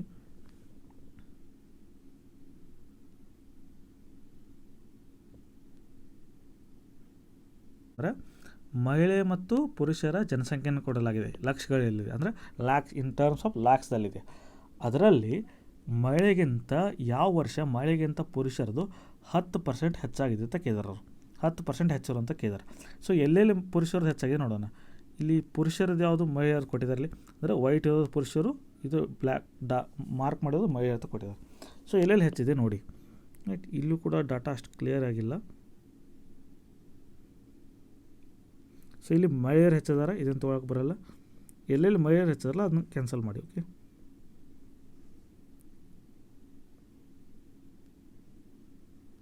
10% ಜಾಸ್ತಿ ಇರಬೇಕು. ಸೊ ಎಲ್ಲೆಲ್ಲಿದೆ ನೋಡೋಣ. ಇಲ್ಲಿ ಇದು 80 ಇದೆ ತಗೋಣ. ಎಷ್ಟಿದೆ 80 ಇದೆ ಅಂದಾಜು. ಫಸ್ಟ್ ನೋಡಿ 80 ಅಂದರೆ ಇಲ್ಲಿ 10 ಜಾಸ್ತಿ ಇದೆ, 10 ಜಾಸ್ತಿ ಇಂಟು 100 ಆಗುತ್ತೆ. ಇದು ಆಗುತ್ತೆ ಎಷ್ಟಾಗುತ್ತೆ 0 ಕ್ಯಾನ್ಸಲ್ 100/7 ಆಗುತ್ತೆ. ಇದು ಎಷ್ಟಾಗುತ್ತೆ ಆಲ್ಮೋಸ್ಟ್ ಮೋರ್ ದೆನ್ 10 ಆಗುತ್ತೆ. ಇದು ಮೋರ್ ದೆನ್ 10% ಆಗುತ್ತೆ. ಸೊ ಅದೇ ಥರ ಇಲ್ಲಿ ನೋಡಿ, ಇಲ್ಲೂ 10 ಜಾಸ್ತಿ ಇದೆ, 120 ಆಗುತ್ತೆ. ಇದು 100 ಆಗುತ್ತೆ. ಇಲ್ಲಿ 12 ಆಗುತ್ತೆ ಇಲ್ಲಿ. ಸೊ ಇದು ಬರೋಲ್ಲ. ಸೊ ಇದು ಲೆಸ್ ದೆನ್ 10 ಇದೆ, ಇದು ಬರೋಲ್ಲ, ಇದು ಬರುತ್ತೆ. ಸೊ ಇಲ್ಲಿ ಮಹಿಳೆಯರು ಜಾಸ್ತಿ ಇದ್ದಾರೆ, ಇದು ಬರೋಲ್ಲ, ಈಗ 12/100 ಆಗುತ್ತೆ. ಅಂದರೆ 112 ಇದೆ, 100 ಇದೆ. ಇಲ್ಲಿ 12 ಜಾಸ್ತಿ ಜನ ಅದಾರೆ, ಸೊ ಇದು ಮೋರ್ ದೆನ್ 10 ಬರುತ್ತೆ. 12 ಜಾಸ್ತಿ ಆದರೆ ಮೋರ್ ದೆನ್ 10 ಬರುತ್ತೆ. ಇದು ಓಕೆ, ಇದು ಬರುತ್ತೆ. ನೆಕ್ಸ್ಟ್ 170 ಇದು 160 ಇದೆ, ಅಂದರೆ 10 ಜಾಸ್ತಿ ಇದ್ದಾರೆ 160, ಸೊ 100. ಇದು ಲೆಸ್ ದೆನ್ 10 ಬರುತ್ತೆ, ಅಂದರೆ 6% ಬರುತ್ತೆ. ಇದು 100/16 ಅಂದರೆ 6 ಪಾಯಿಂಟ್ ಸಮಥಿಂಗ್ ಬರುತ್ತೆ, ಸೊ ಇದು ಬರಲ್ಲ. ಇಲ್ಲಿ ಇದೆಷ್ಟಿದೆ 160/150, ಇದು 10/150 ಇದೆ, ಇಂಟು 100 ಬರುತ್ತೆ. ಇಲ್ಲೂ ಇದು 5 ಪಾಯಿಂಟ್ ಸಮಥಿಂಗ್ ಬರುತ್ತೆ, ಇದು 10%ಗಿಂತ ಕಡಿಮೆ ಇದೆ. ಸೊ 10% ಜಾಸ್ತಿ ಇರೋದು ಯಾವುದು ಇಲ್ಲಿ? ಒಂದು ಇದು ಅಂದರೆ ಯಾವ ವರ್ಷ? 2014 ಮತ್ತು 2018 A2. ಸೊ ಎರಡೇ ಬರ್ತಾವೆ. Option B is the correct answer. ಯಾವುದು ಕನಿಷ್ಠ 10% ಇರಬೇಕು. 10%ಗಿಂತ ಕಡಿಮೆ ಇದ್ದರೆ ಅದನ್ನು ಹಿಡಿಯೋದಿಲ್ಲ. ಯಾವ್ದು 10% ಜಾಸ್ತಿ ಇದೆಯಲ್ಲ ಅಂಥವು ಎಷ್ಟು ವರ್ಷದ ಕೇಳಿದಾರೆ. ಸೊ 2 ವರ್ಷದಲ್ಲಿ ಬರ್ತಾವೆ. ಯಾವ ವರ್ಷ? 2011, ಇನ್ನೊಂದು 2008, 13 ತನಕ 2 ಅದ. Okay, option B. Next question ನೋಡಿ. ಒಂದು ನಗರದಲ್ಲಿ ಮದ್ಯ ನಿಷೇಧದ ಮೇಲೆ ಸಾರ್ವಜನಿಕರ ಅಭಿಪ್ರಾಯ ಸಂಗ್ರಹಿಸಲು ಒಂದು ಸಮೀಕ್ಷೆ ನಡೆಸಲಾಯಿತು. ಒಂದು ಪ್ರಶ್ನಾವಳಿಯ ಮೇಲೆ ಆಧಾರಿತವಾಗಿ ದಾಖಲು ಮಾಡಿದ ಅಭಿಪ್ರಾಯವನ್ನು ಈ ಮುಂದಿನ ಕೋಷ್ಟಕದಲ್ಲಿ ಕೊಡಲಾಗಿದೆ. ಸೊ ಹಾಗಾದರೆ ಆ ದಾಖಲೆ ಇಟ್ಕೊಂಡು ನಾವು ಕ್ವಶನ್ಗೆ ಆನ್ಸರ್ ಮಾಡಬೇಕು. ಸೊ ಏನೇನಿದೆ ನೋಡಿ. ನಿಷೇಧಕ್ಕೆ ಪರ, ನಿಷೇಧಕ್ಕೆ ವಿರೋಧ, ಮದ್ಯ ನಿಷೇಧದ ಆಧಾರದ ಮೇಲೆ ಮದ್ಯ ನಿಷೇಧ ಮಾಡಲಾಗಿದೆ. ಸೊ ನಿಷೇಧಕ್ಕೆ ಪರ, ನಿಷೇಧಕ್ಕೆ ವಿರೋಧ, ಯಾವುದೇ ಅಭಿಪ್ರಾಯ ಇಲ್ಲ, ಒಟ್ಟು ಅಭಿಪ್ರಾಯಗಳು. ಸೊ ಪುರುಷರು ಎಷ್ಟು ಜನ ಕೊಟ್ಟಾರೆ? ಸ್ತ್ರೀಯರು ಮತ್ತು ಒಟ್ಟು ಅಂತ ಕೊಟ್ಟಾರೆ. ಸೊ ಇದು ಡಾಟಾ ಕೊಟ್ಟಾರೆ. ಈ ಡಾಟಾನ ಅಂಡರ್ಸ್ಟ್ಯಾಂಡ್ ಮಾಡ್ಕೊಂಡು ಈ ಕ್ವಶನ್ಗೆ ಉತ್ತರ ಕೊಡಬೇಕು. ಕ್ವಶನ್ ಏನಿದೆ ನೋಡೋಣ.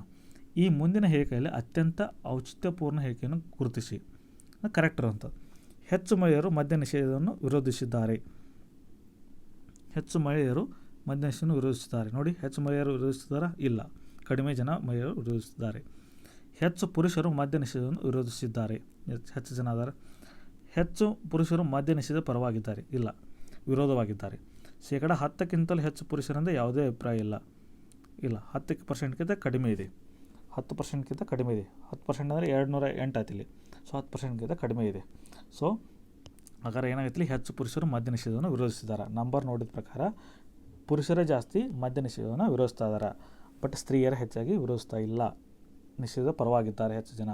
ಸೊ ಈ ಡಾಟಾ ನೋಡಿ ಉತ್ತರಿಸಬೇಕು. ನಿಮ್ಮ ವಿಚಾರ ಪ್ರಕಾರ ನಿಮ್ಮ ಒಂದು ತಾರ್ಕಿಕ ವಿಷಯವಾಗಿ ಉತ್ತರವನ್ನು ನೀಡಬಾರ್ದು. ಇಲ್ಲಿ ಕೊಟ್ಟಿರುವಂಥ ಡಾಟಾ ಓದಬೇಕು. ಅದಕ್ಕೆ ಏನಂತಾರೆ? ದತ್ತಾಂಶ ಸಂಗ್ರಹಣೆ, ದತ್ತಾಂಶ ವ್ಯಾಖ್ಯಾನ, ದತ್ತಾಂಶ ದಕ್ಷತೆ. ಸೊ ಇದನ್ನು ಓದಿ ಅದರ ಪ್ರಕಾರ ಇಲ್ಲೇನು ಕೊಟ್ಟಿರ್ತಾರೋ ಅದೇ ಟ್ರುತ್. ಆ ಟ್ರುತ್ತನ್ನು ಓದಿ ಇಲ್ಲಿ ಆನ್ಸರ್ ಮಾಡಬೇಕು. ಇಲ್ಲ ಮಹಿಳೆಯರು ಜಾಸ್ತಿ ವಿರೋಧಿಸ್ತಾ ಅಂತ ಹೇಳಿ ಮಹಿಳೆಯರು ಹಾಕಿ ಬಂದುಬಿಟ್ರೆ ನಿಮ್ಮ 2 ಮಾರ್ಕ್ಸ್ಗಳು ಗೋವಿಂದ ಆಗ್ತವೆ. ಓಕೆ, ಸೊ ನೋಡಿದ್ರೆ ನೀವು ಒಂದು ಕೋಷ್ಟಕ ಮೇಲೆ ಒಂದು ಕ್ವಶನ್ ಇತ್ತು, ಅಂದರೆ 2 ಮಾರ್ಕ್ಸು. ಅದೇ ಥರ ಪೈ ಚಾರ್ಟ್ ಮೇಲೆ 2 ಅಂದರೆ 4 ಮಾರ್ಕ್ಸ್ ಕೇಳಿದ್ರು. ಸೊ ಬಾರ್ ಗ್ರಾಫ್ ಮೇಲೆ 2 ಕ್ವಶನ್ ಕೇಳಿದ್ರು, 4 ಮಾರ್ಕ್ಸ್ ಕೇಳಿದ್ರು, ರೈಟ್. ಸೊ ಬೇರೆ ಎಲ್ಲ ಲೈನ್ ಗ್ರಾಫ್ ಮೇಲೆ ಕೇಳಿದಾರೆ. ಲೈನ್ ಗ್ರಾಫ್ ಮೇಲೆ 2 ಕ್ವಶನ್ ಕೇಳಿದ್ರೆ 4 ಮಾರ್ಕ್ಸ್ ಕೇಳಿದಾರೆ. ಒಟ್ಟು ಎಷ್ಟಾಯಿತು? ಸೊ 8, 12, 14 ಮಾರ್ಕ್ಸ್ ಬರೀ ಡಾಟಾ ಇಂಟರ್ಪ್ರಿಟೇಷನ್ ಅಂದರೆ ದತ್ತಾಂಶ ಸಂಗ್ರಹಣೆ ಮೇಲೆ ಕೇಳಿದಾರೆ. ಸೊ ಉಳಿದ ಏನು ಕ್ವಶನ್ ಕೇಳಿದಾರಲ್ಲ, ಉಳಿದ ಕ್ವಶನು ಅವು ಇಂಡಿವಿಜುವಲ್ ಕ್ವಶನ್ ಮೇಲಿದೆ. ಸೊ ಬೇಸಿಕ್ಸ್ ಮ್ಯಾಥ್ಸ್ ಗೊತ್ತಿರಬೇಕು. ಅಪ್ ಟು 10th ಲೆವೆಲ್ ಇಷ್ಟು ಗೊತ್ತಿದ್ರೆ ನೀವು 30 ಕ್ವಶನ್ ಔಟ್ ಆಫ್ 30 ತೊಗೋತೀರಾ. ಅಂದರೆ ಎಷ್ಟಾಯಿತು? 60 ಮಾರ್ಕ್ಸನ್ನು ಈಸಿಯಾಗಿ ತೊಗೋಬೋದು. ಸೊ ನಾನೇ ಹೇಳಿದಾಗೆ ಫಸ್ಟು ಈ ವಿಡಿಯೋ ಲೈಕ್ ಆಗಿದ್ದರೆ ಶೇರ್ ಮಾಡಿ. ಸೊ ಸಬ್ಸ್ಕ್ರೈಬ್ ಆಗಿ ನಮ್ಮ ಚಾನಲ್ಗೆ. ಅದೇ ಥರ ನಾನು ನಿನ್ನೆ ನಡೆದಂಥ 2020 ಆಗಸ್ಟ್ 17 ನಡೀತಕ್ಕಂಥ ಅಸಿಸ್ಟೆಂಟ್ ಕಂಟ್ರೋಲ್ನಲ್ಲಿ ಕೇಳಿದಂಥ ಮೆಂಟಲ್ ಅಬಿಲಿಟಿ ಕ್ವಶನ್ಸ್, ಅದು ಕೂಡ ಕ್ವಶನ್ಸ್ನ ನೋಡಿದಾಗ ಸಿಮಿಲರ್ ಟು 2014 ಮತ್ತು 15 KS ಕ್ವಶನ್ ಪೇಪರಲ್ಲಿ ಕೇಳಿದಂಥ ಕ್ವಶನ್ಗಳೇ ಇವೆ. ಅದನ್ನು ಸಾಲ್ವ್ ಮಾಡಿದ್ದೀನಿ. ಆ ವಿಡಿಯೋ ಕೂಡ ನೋಡಿ. Okay, thank you for watching.